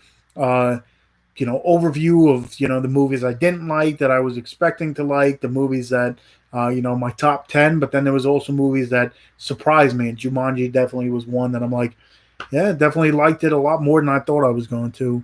Um, there are two or three Jumanjis and Zathura. Um, well, yeah, that in space kind of deal, Jumanji type deal. It was like, but Jumanji. I mean, Jumanji. Anything Robin Williams is up there for me. So the original Jumanji with Robin Williams, I'm like, what are they gonna do? How are they gonna? Especially they're talking doing like a Goonies 2 and all this stuff. I'm like, you can't do all this. And then watching and I enjoyed it. You ever see The Game with Michael Douglas? Yes, I have. That is one of the things that got me. Certain things get me into certain collecting parts, and they had the Game Steelbook that I'm like, oh, I have to pick that up. Uh, Matt Wilson, thank you very much. For those of you who don't know, I am sitting here or didn't read the title. I'm sitting here on my birthday having a live stream going about 2 hours now, almost 2 hours. So the game is awesome. Yes, to tell you, like I said, more of a horror movie fan, but certain movies definitely get me, and the game, those type of movies, thriller and all that stuff, or thinking movies, I enjoy a whole lot as well. Not only horror movies, but that as well. But the game, yes, I have it over there. It's buried in my steelbook collection, which probably is another video that I might do at some point in time in this pandemic and um, whatever. But any plans on big purchases from Hamilton Book in the future? There's been at this point in time, and I'll wait till I get the email when they say they put more stuff out. But for the most part, I looked on the website and I own a lot of it because one time it was like 40 titles, one time it was like 60 titles.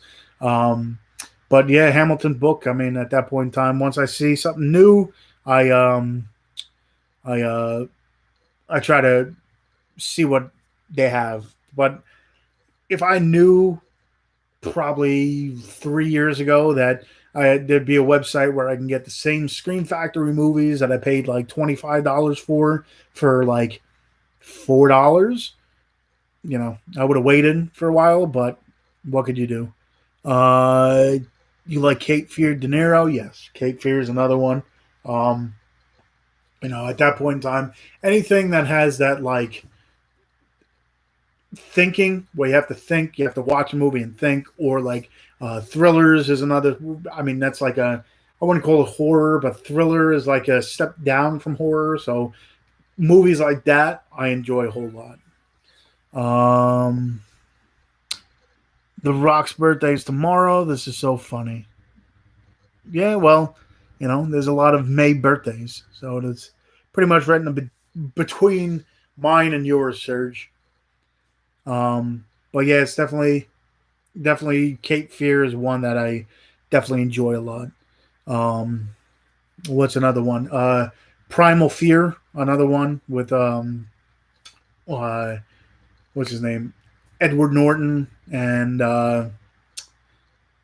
is it Richard Gere? It's not Richard Gere. Who the hell's in it?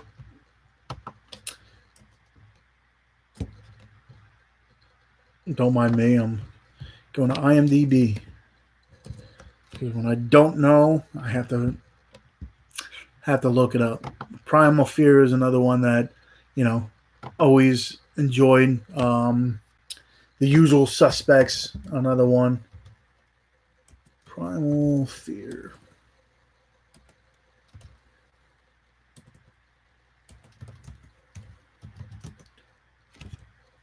It is Richard Gere. I was right.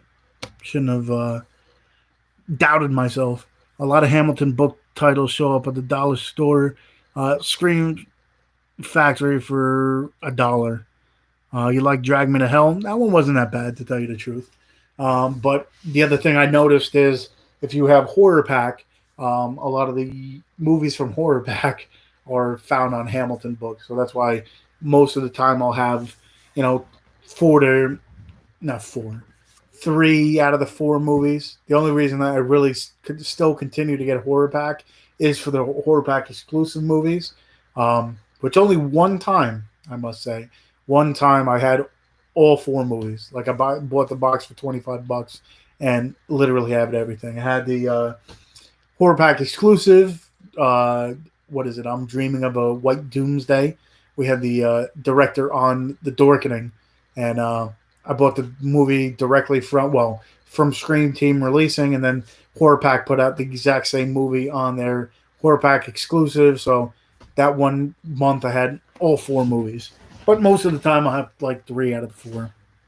Uh, I watched, what is this, with Richard Gere the other night. It was pretty good. Anything to tell you, Richard Gere, I must say, if I had like a underrated action movie star, it'd be Richard Gere. You know, Air Force One and all that stuff kind of deal. Um, at that point in time, you think of, you know, um, Sylvester Stallone and Arnold Schwarzenegger and stuff like that. But you look at like Richard Gere's, line of work. To tell you the truth, I think he's underrated for a lot of the movies that he did. Because you look at it, if I pull up his, if I pull up his IMDb, I'm gonna look to see if there's a movie that, I've seen him in that I didn't like, or at least, you know, give it a shot. A lot. He's been in some movies that I'm like, let's see, like The Jackal. That was another one that I, didn't mind whatsoever with him in it. More of an action film because, of course, he's been in, a lot of more dramas or whatever. But what's another one that? Uh,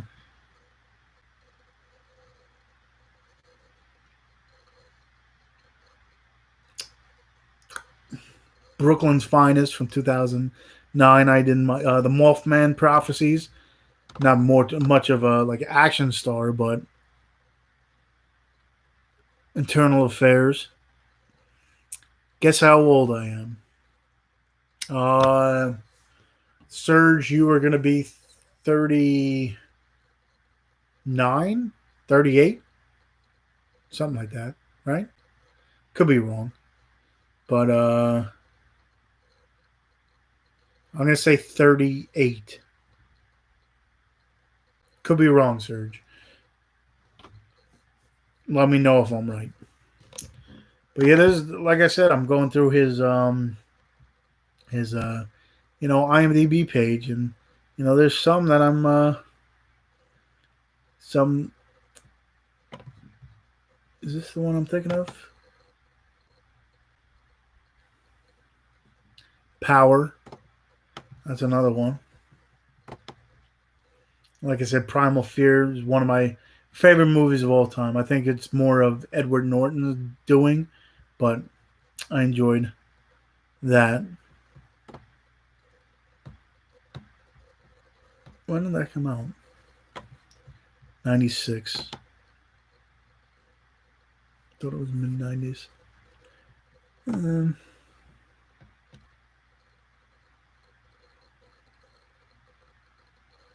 This for about 2 hours. So, for anybody new, anybody that hasn't been, checking out these live streams or checking out my channel, if you haven't already, hit that subscribe button, hit that like button. If you enjoyed this, I only see one person that liked this stream so far. You ever see Color of Space with Nicolas Cage? I own it, but I don't.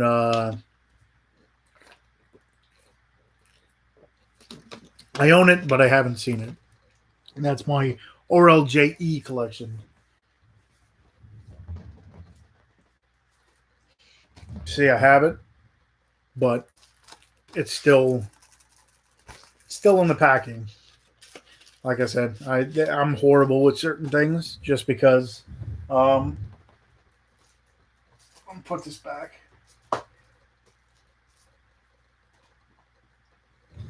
But like my movie or whatever. Have you seen Inherent Vice with Joaquin Phoenix? That's in my collection. Actually, it's in the. That one was too long. I think I remember trying to sit down and watch the entire thing. There's certain movies that I have to be at the right. I don't want to say mind frame to watch, but if I'm not, you know, oh, you're gonna be 41. I wasn't way off, but I was off enough. But happy birthday! Well, happy early birthday, Serge. I'm probably not gonna see you at work, so um, I got it for $1, but haven't watched it yet. It's definitely one that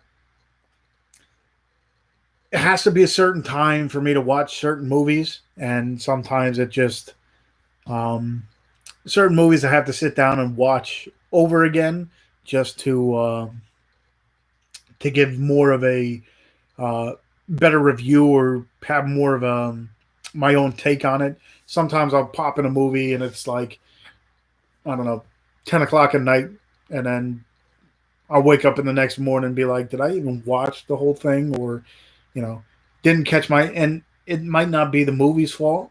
It's just sometimes, I choose the wrong time, or even certain times I'll come home from work, it'll be like, I don't know, 6 o'clock at night, 7 o'clock at night. I'll pop in a movie and then wake up at like 10 o'clock at night and be like, what the hell happened? Take like a quick nap. I'm half asleep. I should be watching a movie. But again, it's not the movie's fault per se, but there's certain times too it is. Sometimes I'll just sit there, be watching a movie and just like this thing is so slow, doesn't pick up. Like I don't mind slow burns, but if there's no payoff towards the end of the slow burn, just like what the hell am I watching kind of deal. Like there's no pickup, there's no there has to be something. If I'm watching a slow burn, there has to be some kind of ending. Uh do you like low budget films, or is it just mainstream? Uh More lower budget now than anything before. For those of you who don't know that are here, those of you who have, you can, hold your ears. But I do a podcast every Tuesday night. Well, we didn't do one last week, but called Dorkening, where we have more independent directors, actors, actresses on the show. So, try to help promote, the more lesser known or the lower budget that might not have a huge budget for promotion and stuff like that. So a lot of the stuff that I watch now is definitely more on the lower budget indie side than I ever have before. Um, Agree with you. I want to see Parasite. Parasite, to tell you the truth, not really a huge subtitle fan, but sitting down watching Parasite, I enjoyed it for sure. It has that. It keeps your interest that much into it that I don't mind sitting there reading it, kind of deal. That's why I hated the Mandy movie. Um, I don't know. It's just Mandy is a little bit too over the top kind of deal. Way like the movie I liked recently with Nicolas Cage is Mom and Dad. If you haven't seen that one, where the parents just go crazy and try to kill their kids, I like that one more than Mandy, just because it has that more of a lower budget feel, I guess you want to call it. Mandy took that, I don't know. Plus, it trippy movies like that really don't catch my interest as much. Like Climax, the movie Climax from A24, that one was like, eh, I couldn't get into it. Everybody enjoyed it, like very trippy and stuff. But yeah, it's definitely certain movies, especially like trippy ones. I don't like that much. Did you see Face Off movie? Yes, with John Travolta and Nicolas Cage. Old school movie. I enjoyed that one a lot. Uh, have you seen The Lighthouse? Yes. Anything A24. Okay, again, I got to catch myself. I'll own a lot of the stuff from A24, but certain things I have not seen. But pretty much everything that A24 puts out, I try to get and watch. But The Lighthouse, again, different different style, different way of some people like certain cinematography and stuff like that. I don't when I watch my movies, I don't go for the way it looks. I go for the way I feel about it, like the storyline, the plot line, and stuff like that. Just because it's black and white doesn't make it. Certain people's minds, it's like, oh my god, it's amazing just the way it looks. I It could look amazing, but the storyline is doesn't catch my fancy, and I find the movie like The Witch. Some people love The Witch. I was like, really didn't like it that much. The Lighthouse, I didn't mind it, but some people were like, "Oh my god, this is the greatest thing I think I've ever seen in my life." But yeah, I didn't feel that way. Um, are you on Letterbox? No, I am. I use, what do you want to call it? My movies. It's put out by Blu-ray.com. That's the one thing that I what do you want to call it? That I the app that I use the most. The 13th Wolfman was mentioned Letterbox. I have it, but I've put so many of my movies into my movies that I haven't used anything else. I love black and white films. I honestly have to sit down and watch it a little bit. What do you want to call it? I'll definitely give it more. 13th Wolfman would yell at me and be like, "Oh, you got to check these movies out."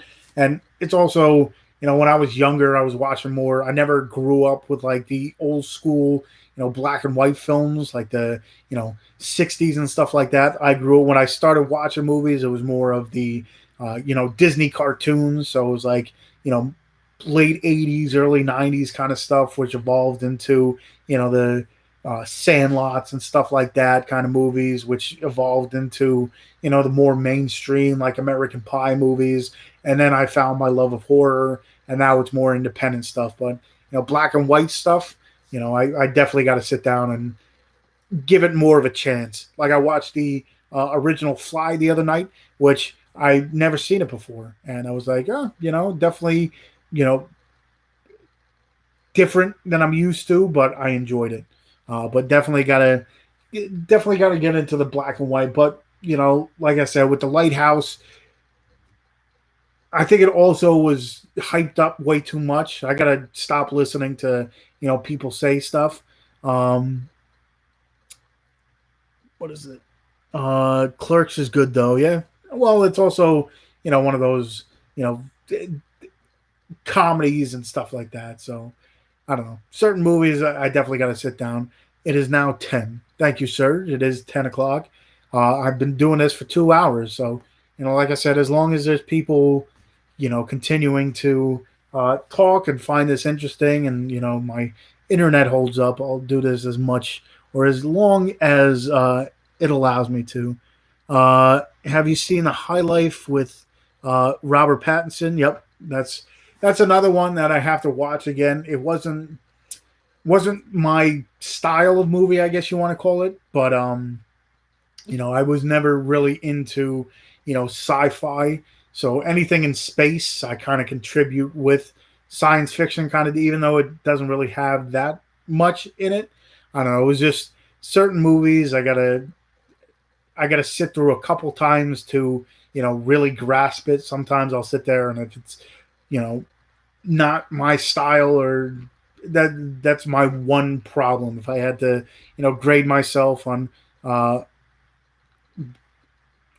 grade myself, or critique myself too much, it's one of those things where if I don't like it as much, I don't give everything into it ad astra. That's another one that sat down, I popped it in, and it was just like, I didn't catch. If it doesn't catch me within the first like hour, then I'm like, I can't finish it, kind of deal. Thank you, Triburo. Happy birthday. Um, yeah. What is it? Do you have a favorite movie? Um, all depends. I mean, for the longest time, it was always Braveheart. Braveheart, I always enjoyed, um, for sure. But then there's other movies that might not be my favorite. Like Braveheart, I can watch, anytime, anywhere.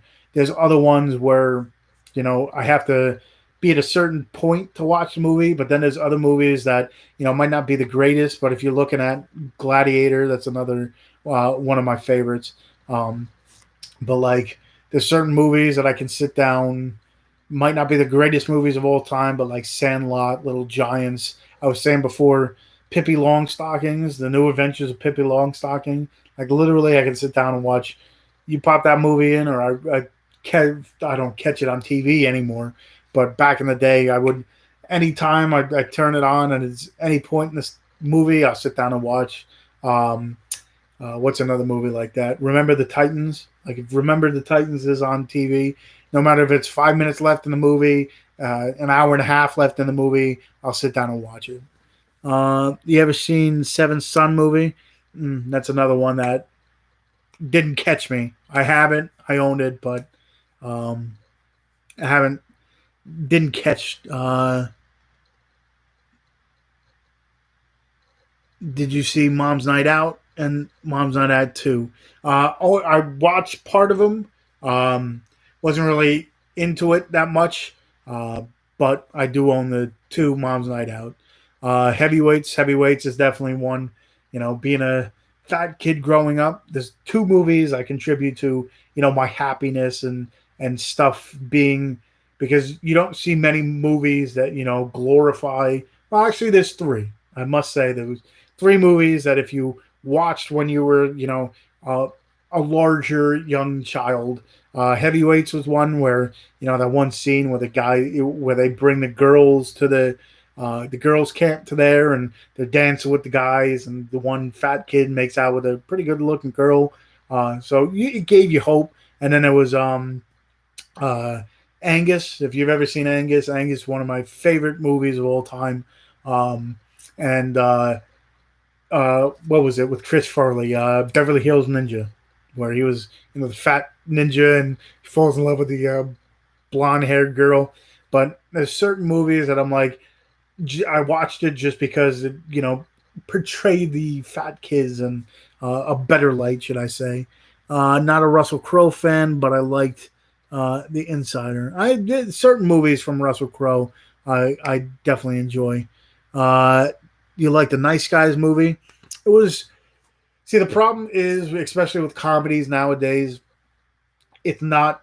I contribute when I watch comedy movies. It was from the you know early '90s, so I'm talking a lot of the Adam Sandler films, a lot of the uh, talking about like uh, Mel Brooks's movies.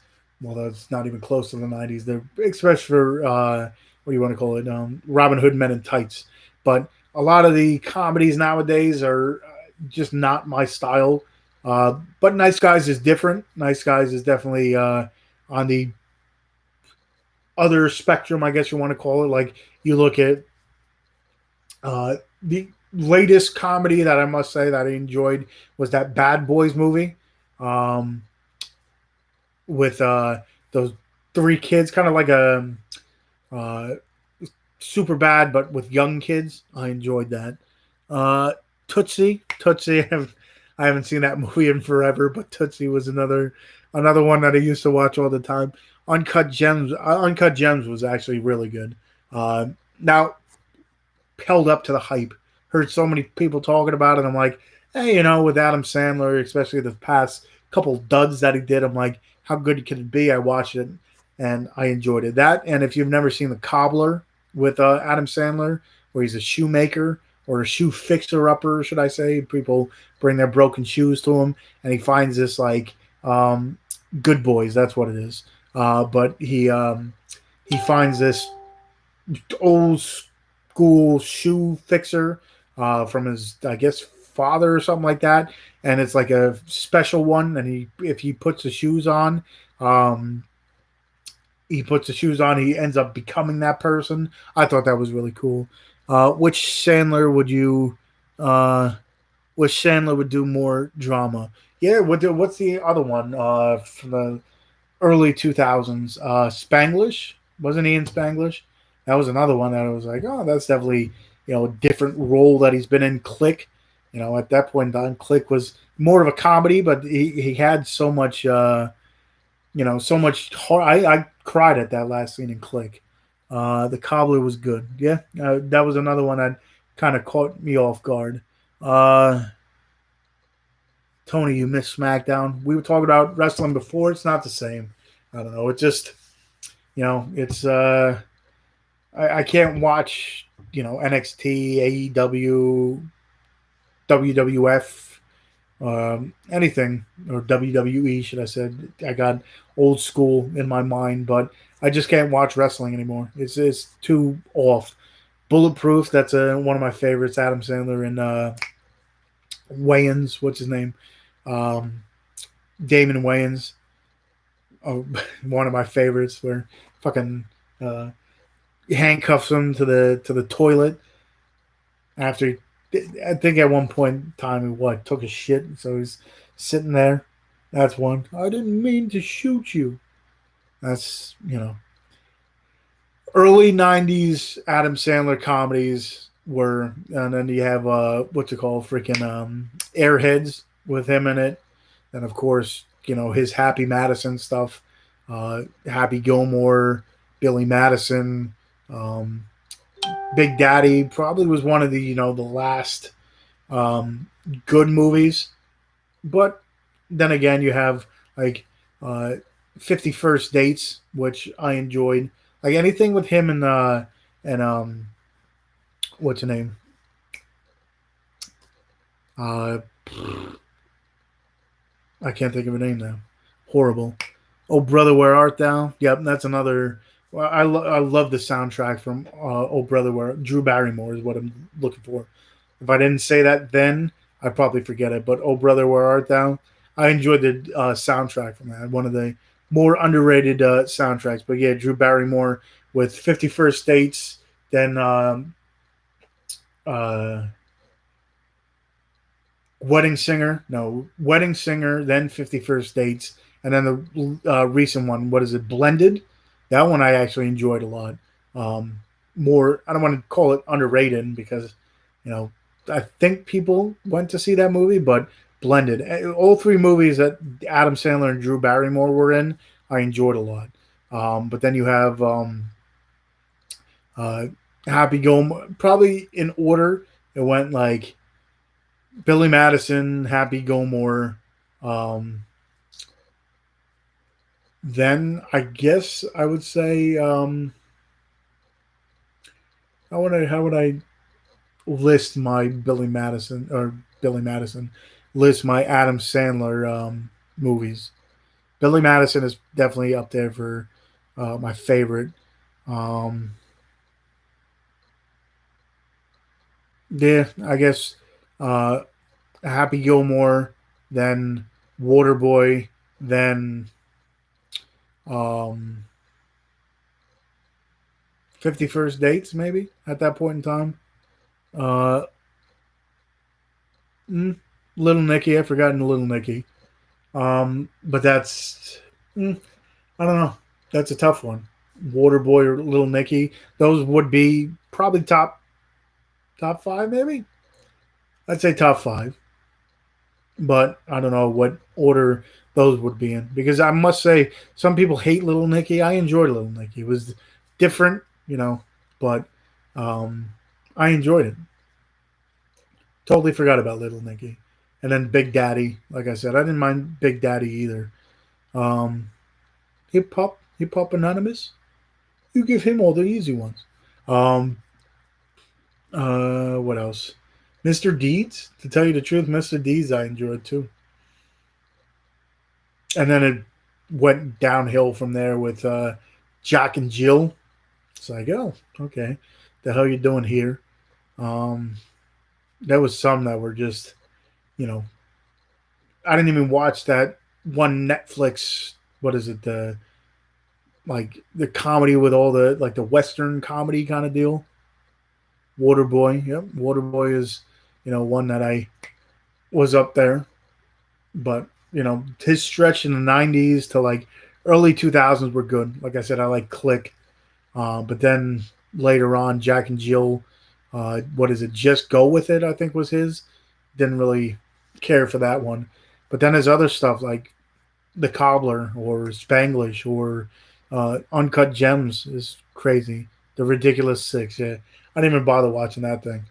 At that point in time, it was like Netflix exclusive kind of deal, and it's like, I don't even know if I want to, you know, uh, even bother with it. But maybe if it's still on there, I'll go back and watch it at some point in time. But didn't really hear anything, you know, good about it. So it's probably something I won't go back and watch anytime soon. But eventually, maybe. Um, but yeah, what what would I rank it? Because now, as I'm rattling off movies, I'm kind of moving my list down. There'd be a top 10, but I don't know what would be in my top 5. But I think anger management, yeah, that's another one. But to tell you the truth, anger management, I got really angry at. As I'm watching a movie, I'm like, which I guess in essence is what movies should do is get a big response or make a response, I guess you want to call it. So as I was watching anger management, I was just like, oh, I'm getting more angry, more angry. Like I was getting pissed at that movie, but I guess at that point in time, you know, it's what it was meant to do. But yeah, anger management was another another one I forgot. He did some good stuff, like I said, early '90s to even shoot mid 2000s, because like I said, at that point in time you had Click and stuff like that. I'd give that. But then later on, like the 2010s and stuff like that, were just getting way too ridiculous, and the movies were nothing like it. Grown Ups, I like the first one. Second one, not so much. I must say, I didn't mind Grown Ups. Was he in? Was he in Couples Retreat? Am I thinking of the wrong people? I don't think so. Now that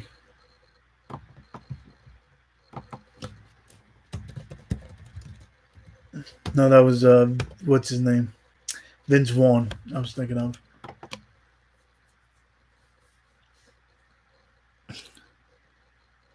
Well, that's, I mean, half the time that's pretty much what it was. A lot of his characters didn't really watch too much, Saturday Night Live, but I know, especially at that point in time, a lot of Chris Farley stuff were just like larger versions of his skits, um, which at that point in time, Chris Farley was hands down between him and John Candy, John Pinette, all three big guys, I guess you want to call it.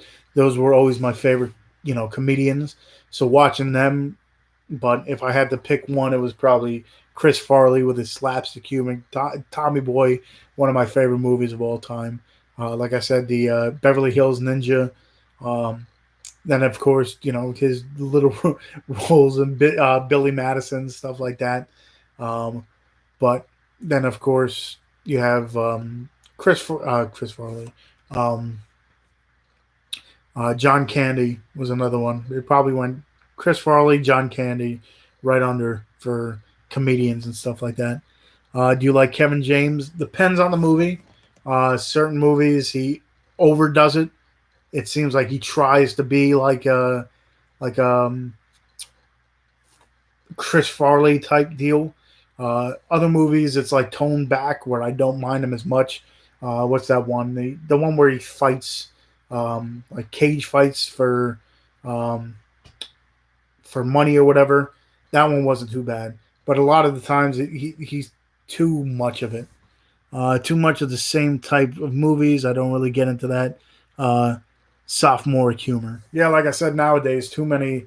Like you look at what do you want to call it? Like Neighbors, certain points of it. I'm like, I laughed a little bit, but nowadays it's not the same kind of humor. Yuck, Kevin James. Here Comes the Boom. That's the one I was talking about. Uh, Norm Macdonald has to be up there for me. I haven't seen him in anything in such a long time. At that point in time with, Billy Madison when they're sitting there and they're just hanging out. Where's Bill? Oh yeah, he's in school. But yeah, I don't want to say he got blacklisted because he's, came out more of a, conservative and stuff, but you don't see him much in anything. but definitely I enjoyed Norm Macdonald's style. But with comedies nowadays, I'm used to growing up with like Mel Brooks.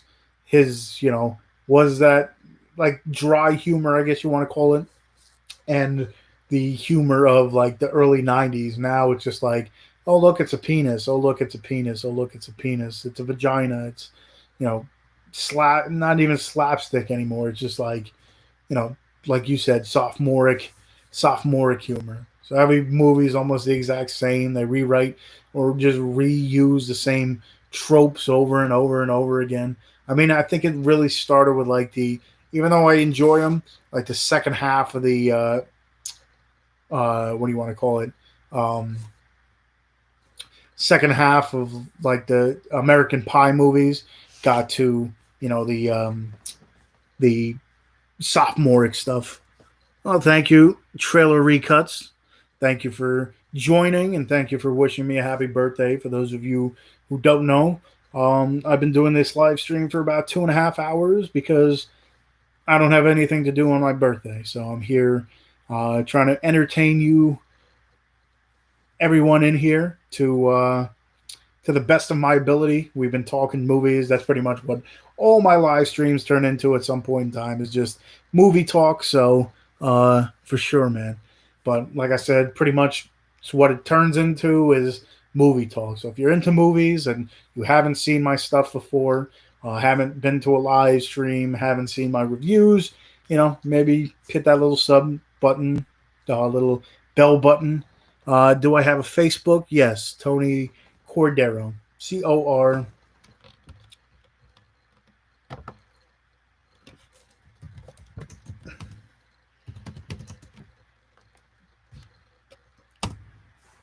And you can't miss me at that point in time. I have a big beard in my picture, I think, but I do. And then if you're interested, I have an Instagram where I show off the movies behind me, Tony's movies. So if you're ever looking for, newer stuff, someone asked before what I watch. Is it more mainstream stuff? Is it more, um, you know, whatever? It's more independent. So, all right, I'll look for it. I got my phone charging. Actually, no, I lied. My phone is now on the side of me. It should be charging because it was half dead. But I don't use Facebook as often as I did. But once I see it, I'll definitely add you. But yeah, for those of you, I don't know who's. I know a lot of people in the chat have been to my lives or have checked out my channel before. But if there's anybody who's new and hasn't checked out, if you're a movie fan, you come to the right place because that's pretty much all we do is talk movies. When I do decide to have these live sessions and stuff, or like I said, check out my uh, Instagram where I have try to show off whatever movies I have here. I'll and then if you haven't and you didn't know about it, check us out. I'm a part of the Dorkening podcast. Well, we call ourselves the Wicked Horror Show every Tuesday night. If you're looking for more independent titles of horror movies, whether it be like lower budget or not your mainstream like $1 million movies, but you step down maybe like a Scream Factor. We had Andy Palmer. If you haven't seen Camp Coldbrook yet, we had him on a few weeks ago.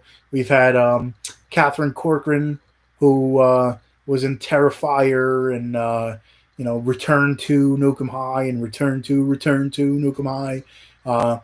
She's in a movie called Long Lost on Amazon Prime. We had her on a few weeks ago. So it depends on, what you're looking for at any given time. But we sit down. We're into podcasts, whether it be a live version, which we do every Tuesday night, or audio. We take the audio from that, and it's a audio podcast. So if you're into audio podcasts, look up uh, the Dorkening Podcast Network, pretty much anywhere that podcasts are streamed, iTunes, I'm sure, SoundCloud and stuff like that. So we do that. But heard they're making a Terrifier too. Yeah, they actually it's when they made Terrifier the first one, they did crowdfunding and they got, I think, probably close to almost full. Didn't get like 100% of the money they were asking for.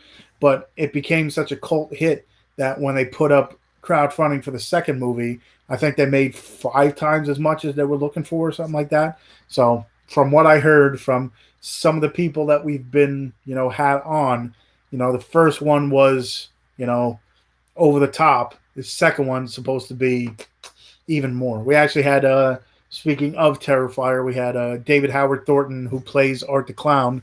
We had him on the show as well. So he was a fun guest for being someone who doesn't talk a lick in the movies, just, kind of grins and stuff. He's probably one of the most down to earth people you'll ever meet. So we had him on now a couple months ago. Now it's so hard just being in all the time. You kind of lose track of what days or what. So, trying to figure out how long ago certain things were. But if you're interested, just either look us up on Facebook, The Dorkening, and you could check that out. But we also have a whole bunch of stuff on on YouTube as well. Clowns are freaky. I never really got the creepy vibes from clowns. I mean, even now with like It and Terrifier and um, I must say though, Terrifier, that movie is a creepy clown. I mean, other clown movies, if you haven't seen, if you're looking for, lower, not lower budget, well, technically it is lower budget, but it doesn't look it. Circus of the Dead is another movie I think you guys should look up. Billy Pond, he kind of came around the exact same time the movie came out with like, what do you call it? 31 and around that clown when clown movies came out on the regular kind of deal, so it kind of got lost in the mix. Terrifier, 31, and then it was Circus of the Dead, each one completely different from each other, but all fun and entertaining at that point in time.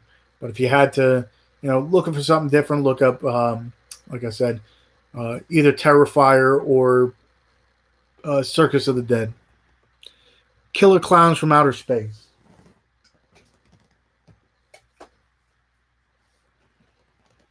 Yep, still one of the movies I contribute to the start of my horror movie addiction. Not addiction, should I say, but watching horror movies.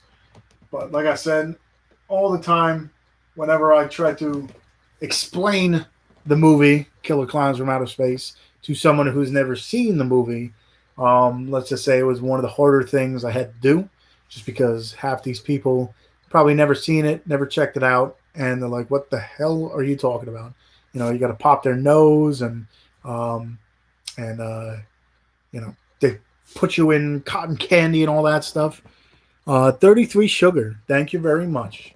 Again, it's one of those deals where we're all in a pandemic. So instead of going out like I usually would to like a bar or something, I'm here doing a live. And for those of you who just joined or new to my channel, all our lives eventually turn out to some kind of movie talk. So if you're into movies, I think you're in the right place. You might learn different movies you never heard of before, whether it's through me talking or in the comments, because we got a lot of people that know their movies just as much as me. But if you're looking for something else, check out my channel, because at this point I do movie reviews, I do unboxings, and it's especially these past couple weeks, it's ones to movies that you've never might have seen before, have heard of before. I try to, especially on the streaming services, whether it be Netflix, Shutter. If you don't know what Shutter is, it's like Netflix for horror movies, where I think it's like $5 a month or something like that, where it's literally all it is horror movies. So if you're looking for different styles, check out Shutter, and of course Voodoo. So I try to show movies where you can actually watch them there. Contagion movie. Still haven't, at that point in time when it all started, and you were watching, what was it? One was Pandemic, one was Outbreak, one was Contagion, and all that stuff. So at that point in time, you know, why I didn't want to watch it, just because, I'm living it. So I don't want to watch it and be like, oh, I'm already annoyed and depressed and all this stuff. I don't need to sit down and watch a movie to just throw it in my face and be like, oh, this is what you're kind of stuck with, especially nowadays where you know who would have thought this thing would have lasted you know 2 weeks as opposed to what it's going on almost 2 months now. What was it? Middle of February when it first started. Now we're going into May, and they're talking, probably through May. This, social distancing. Well, actually, they're talking social distancing through 2022, and eventually, kind of bringing everything back to somewhat normal, if you would call it somewhat normal. So I don't know, but this is my birthday, so I decided to at least come on and try to entertain or at least do something, keep my mind sane. Uh, all of us are. I'm gonna watch. Uh, see what kind of movie this is when this is over. Yeah, you definitely know, and like probably in about if it ever, the sooner it ends, you're going to see, 20 movies made about, 2020. That's what you're going to, that's one of the titles of movies right now. You'll see 2020 start with, we're in May and how many, just crazy storylines and crazy things have happened between, Kobe Bryant dying in the beginning of the year. I mean, it's just crazy how much stuff happened within a 5 month period. You can't even say 5 months because we just started May, it being my birthday. Thank you, everyone. Happy birthday. But anyway, just starting now in 4 months, so much stuff happened. Contagious, Contagion is a thinking movie. I'll have to sit down and watch it. I've just seen it kind of everywhere. I'm like, I don't know if I want to see it, but uh, the TP movie. Trust me, I work at a grocery store, so just the craziness. You bring out a thing of toilet paper and it's freaking gone. Everybody's it's almost like a zombie movie kind of deal. They're all running towards it. Once something comes, it's like, but Sharknado pandemic. Yeah, Sharknadoes. That's another thing that just got popular on a dumb concept. Got popular, and then they made freaking 5 movies out of it. And that's your mainstream horror for you. But what could you do? It was funny for the first, but I must say I do have the Sharknado collection, so there is 6. Sharknado, the second one, Sharknado, Hell No, Sharknado, The Fourth Awaken, Sharknado Global Swarming, or 5 NATO, it says Global Swarming, and the last Sharknado, It's About Time. So you have 6 Sharknado movies, but to tell you the truth, I mean, like I said, the first one wasn't that bad, but, you know, 6 of them, is a little bit, oh, this one, I didn't know this one was too, but, you know, whatever. I guess if it works, keep it going. I guess. But have you seen the Underwater with Kristen Stewart? Uh, I heard decent things. I wasn't, at that point in time, Kristen Stewart. If I had to rank her in like, the actresses I watch and enjoy watching, she'd be like there or so, maybe even lower. But I heard decent things about it. Surprisingly, should I say? But then, of course, you get Kristen Stewart and Charlie's Angels, which you'd probably have to, sit me down and torture me with that one.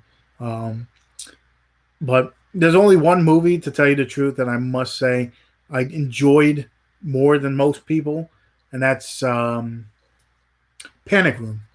But that's also when she was, younger and stuff. I enjoyed Panic Room. Some people hated it. I enjoyed it for what it was. But then, of course, you get the Twilight movies where, probably this table that I have my laptop on had more of a, you know, control of acting than or emotions, should I say, than her. But I think she and Patterson have both gone uh, far past their Twilight films. Definitely, definitely Pattinson. I wouldn't go so far with Kristen Stewart, but Robert Pattinson. I never Twilight movies. I'm like, whatever. But then with a lot of the movies, talking about High Life, didn't like it as much. That's probably lower. And then of course the Lighthouse.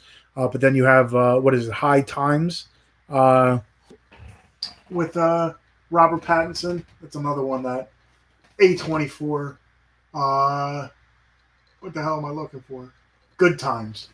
Good Times, where he has to get his brother out of jail and stuff. That's another really good one with him in it. But a lot of certain people like Elle Fanning's been in a lot of A24 films. I'll talk A24. Everything I've seen so far, there's some that aren't as good as I hoped, but they're never really bad movies. So a lot of the stuff, this pretty much whole section up there is my A24 collection. There's only one movie that I don't own, and that's because I didn't know about it before. Kristen was good in Camp X-Ray. Never seen that one either. I know what it's about, but I don't own it. I haven't seen that one. Neon Demon. That was Elle Fanning. That's another one that was surprisingly expensive. I remember trying to buy it when it first came out, and I couldn't find it anywhere. Now I went to go buy it, and it was $40. But I'm like, whatever. I'm like, now or never, and hopefully, eventually, it. Well, the thing is, even if the thing goes up, I'm a collector, so who knows if I'll ever sell any of this. I mean, if it comes down to it, but it's one that $40 for it, and I was very impressed with it. Another one that isn't my. There's certain movies I watch that aren't my style, but the way they are, I can continue watching it. There's other ones that just lose me from the first half an hour of the movie. I'm watching it and it just loses me. But Neon Demon had a little bit. It isn't a more of upbeat, up higher pace kind of deal, slashers or horror comedies and stuff. But I enjoyed it. Nocturnal Animals, I enjoyed that one as well. That was one that I remember waiting for. I haven't gone to the theaters in how many years. The last time I went to a movie theater, before the pandemic, was when the first Hobbit came out. So whatever that was, what, 2012? When did the first Hobbit come out? Good thing I have IMDb up. Hobbit. Nope. I'm not looking for that. Go here.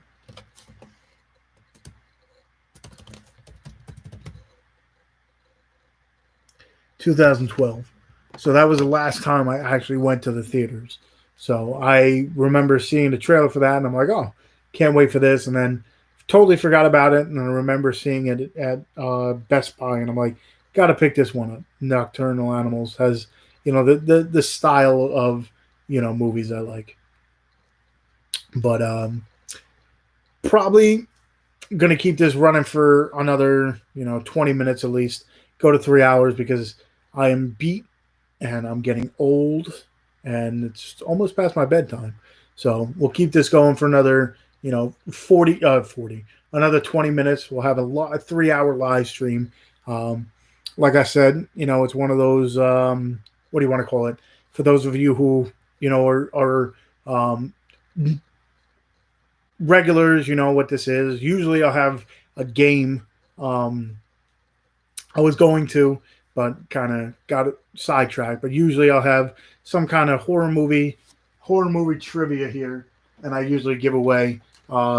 Actually, let me just reinstate it. It's a usually give my movies to Triborough Gigolo because he always wins every single time. But every once in a while, some people might win. But it's one of those deals. We'll have the horror movie trivia, and then I'll give away movies or something along those lines. But today, I felt like it's my birthday, so I didn't want to give anything away on my own birthday. But it was also, I kind of always got sidetracked. So, um, literally every single thing, whether it be on these live streams or I've had stuff on Instagram, I think half of his collection is from me. Maybe not half of his collection, but I've definitely given him upwards of like 8 movies. So, but for anybody who is new and watching, and if you're into horror movies or just movies in general, this is what when I decide to do like live streams and stuff. That's pretty much what happens. Horror trivia I think is fun, um, but like I said, certain movies maybe you between me talking about them or everyone here talking about movies they enjoy. Um, you might hear something that you might not have. Yep. Like I said, I mean, it's hard to do anything else when you turn on or check in and I have, movies upon movies behind me. It's like, oh, well, this channel is actually about knitting. I will show you how to do crocheting, and I will knit you a nice blanket on the next live stream. I'll show you how to do it. It's like, come on now. That's the only thing, you know. I enjoy. I lied. I like music and stuff like that, sports, but um, but it's behind me movies. So some people. The last time I got like how many like 20. I don't know what it is now. I have 5 likes here, but last time I got like uh, 20 dislikes or something like that. Knit us something. Let me go downstairs and get my crocheting kit and all my yarn. I have to go to I have to go get some more yarn because I don't have any at all, which I never had. But yeah, the last time I think I got like 20 dislikes just because I was talking movies or something like that. So, but it's kind of blatant what you're gonna get here. I didn't write in this one, but usually it'll be movie talk, something related. But like I said, I can. We're talking 3 hours now about movies, so I could do another. If I don't know how long I'd be able to do it because I've heard, people talk and say they can do 12-hour sit downs and stuff like that. One of my friends made me a few masks. That's my one of the co-hosts, Kevin. He made this Jason mask, like the Friday the 13th. Uh, like the bottom half of it looks really cool, actually. Uh, Tony, it's time to go, right? Almost. It's 15 minutes. Once it hits 11 o'clock is when I'll end the stream because, like I said, I'm old and tired and I got work tomorrow. Um, but about 15 minutes. Uh,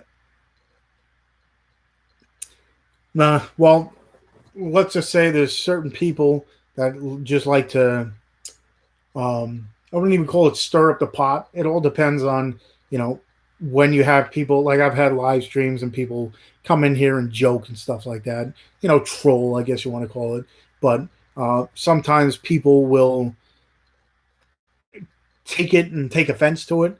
Me, I know not everybody's going to. Sir, I work with Sergio. He's a good guy, so he's telling me to probably telling me to go to bed because I got work tomorrow. But Sergio is a cool coworker of mine. But yeah, it's one of those things where what do you want to call it? Where some people will like certain things and some people won't.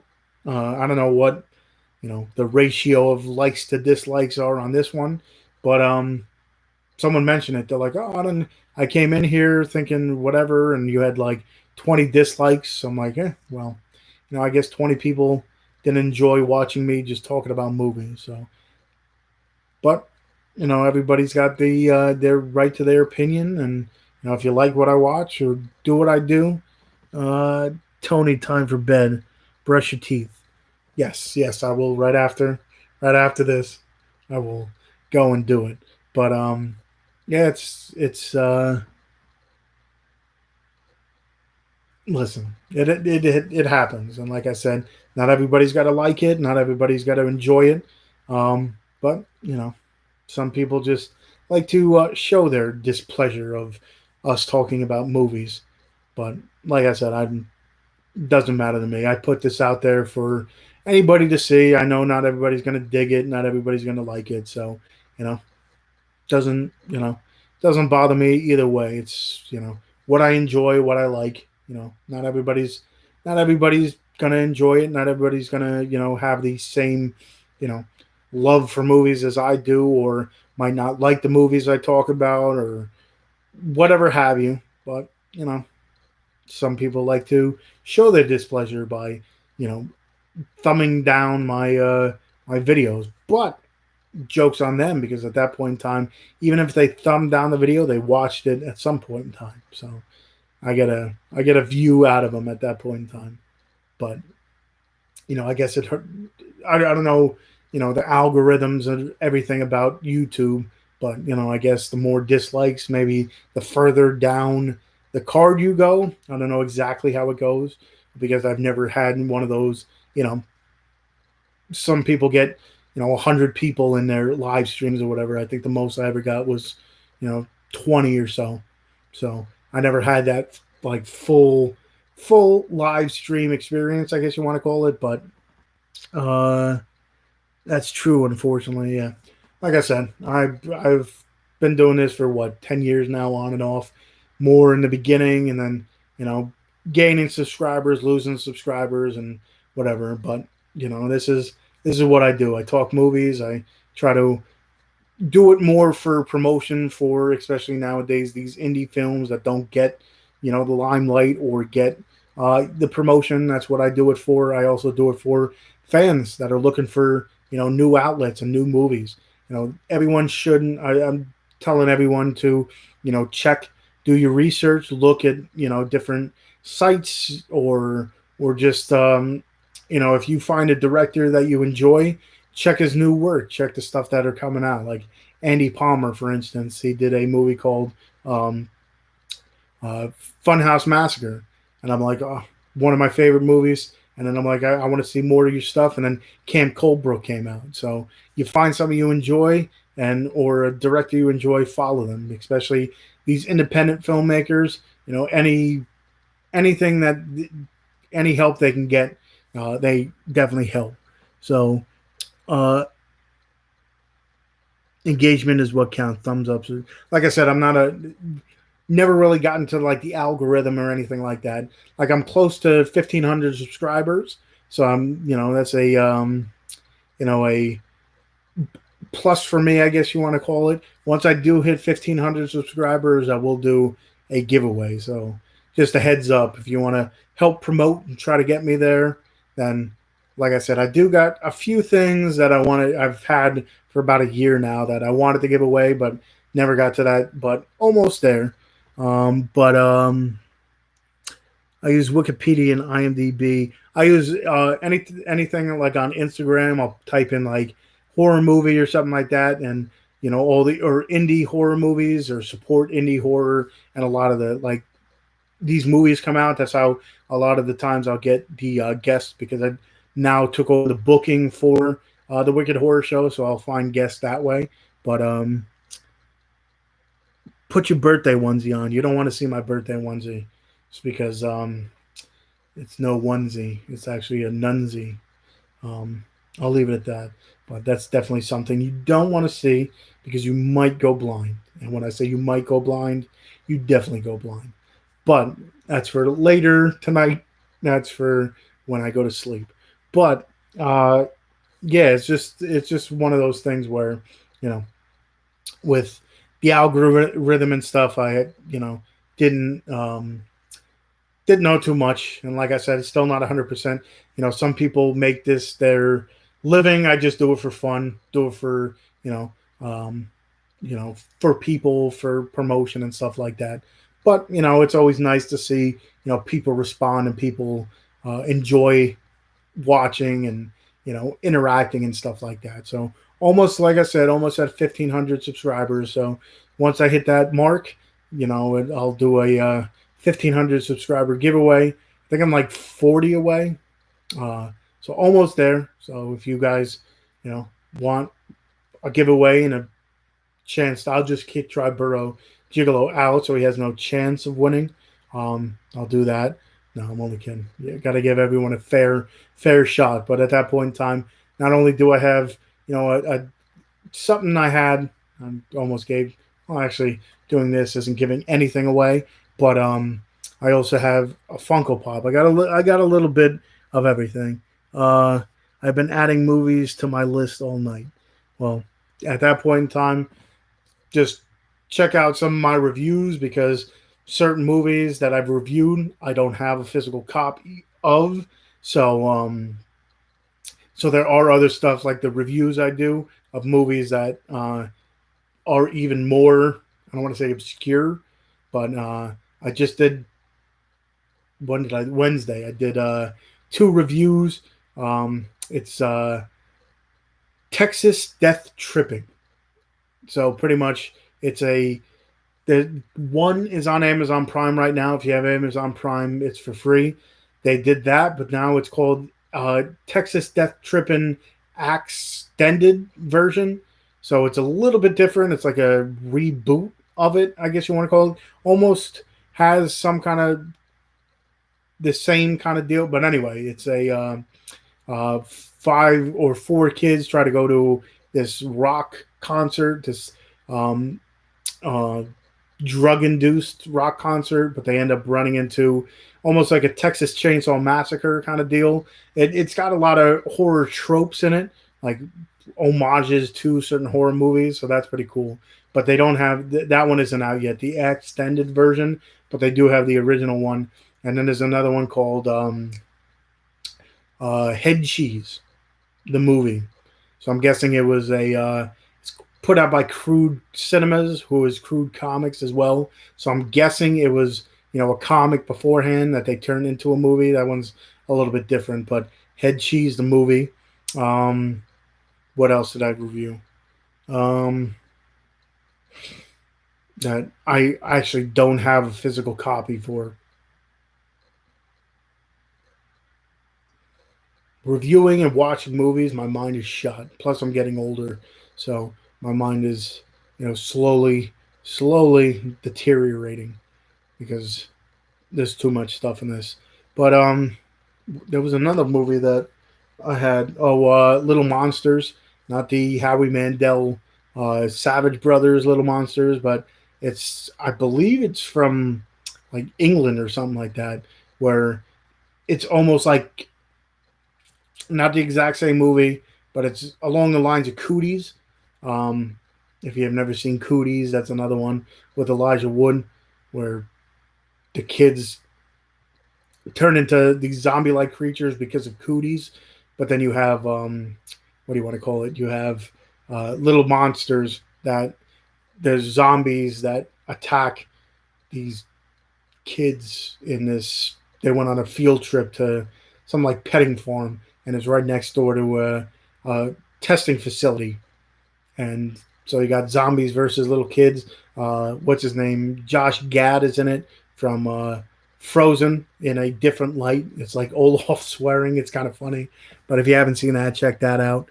You ever see Little Darlings? No. What movie am I thinking of? The hell movie? The Loved Ones. That's what I thought you mentioned in that one. But I also haven't seen that one because I don't own it. That's one that's on my, to get list is The Loved Ones. But Little Darlings, I don't remember seeing that. Little Monsters is a good film. Yeah, I kind of found it, and I'm like, oh, let me check this one out. Watch the trailer. I enjoyed it, and I'm like, let me get it, and I popped it in, and it was definitely, a lot. It lived up to whatever expectations I had for it. Love Little Darlings, 70s, early 80s, great film. Yep. Little Darlings, 70s and early 80s. So I'll write that one down for myself. Little Darlings. That's one thing. Like I started uh, getting more 80s stuff for my Arrow collection. Um, so that it might be released in, you know, one of those companies or something along those lines. But coming up on the 3 hours. So, like I said, once 11 o'clock hits, it actually looks like 11 o'clock will hit before this. So we got like 4 minutes left. So again, thank you everyone who joined for kept my I, what do you want to call it? Not even attention, you know, kept it going long enough to keep it interesting, should I say? Um, because like I said, I had nothing else to do. It's my birthday, so again, everybody that came in and wished me a happy birthday, or came in and sat here and talked movies for 3 hours. Like I said, I could do this even longer, but I do have work, and I am. It's been a long day, so I definitely would do. Uh, are you going to turn into a gremlin at 11 o'clock? Yes, I ate stuff. Actually, what the hell is it? Anything past? Is it past 11? How the hell did that whole thing go? Do not feed him past midnight. I haven't eaten midnight yet, so I can turn into a gremlin at 11. Might turn into a gremlin at like 1 o'clock, but not fun till Sergio took you away. Nah, Serge, listen. He is not my father. I don't have to listen. No, it's definitely.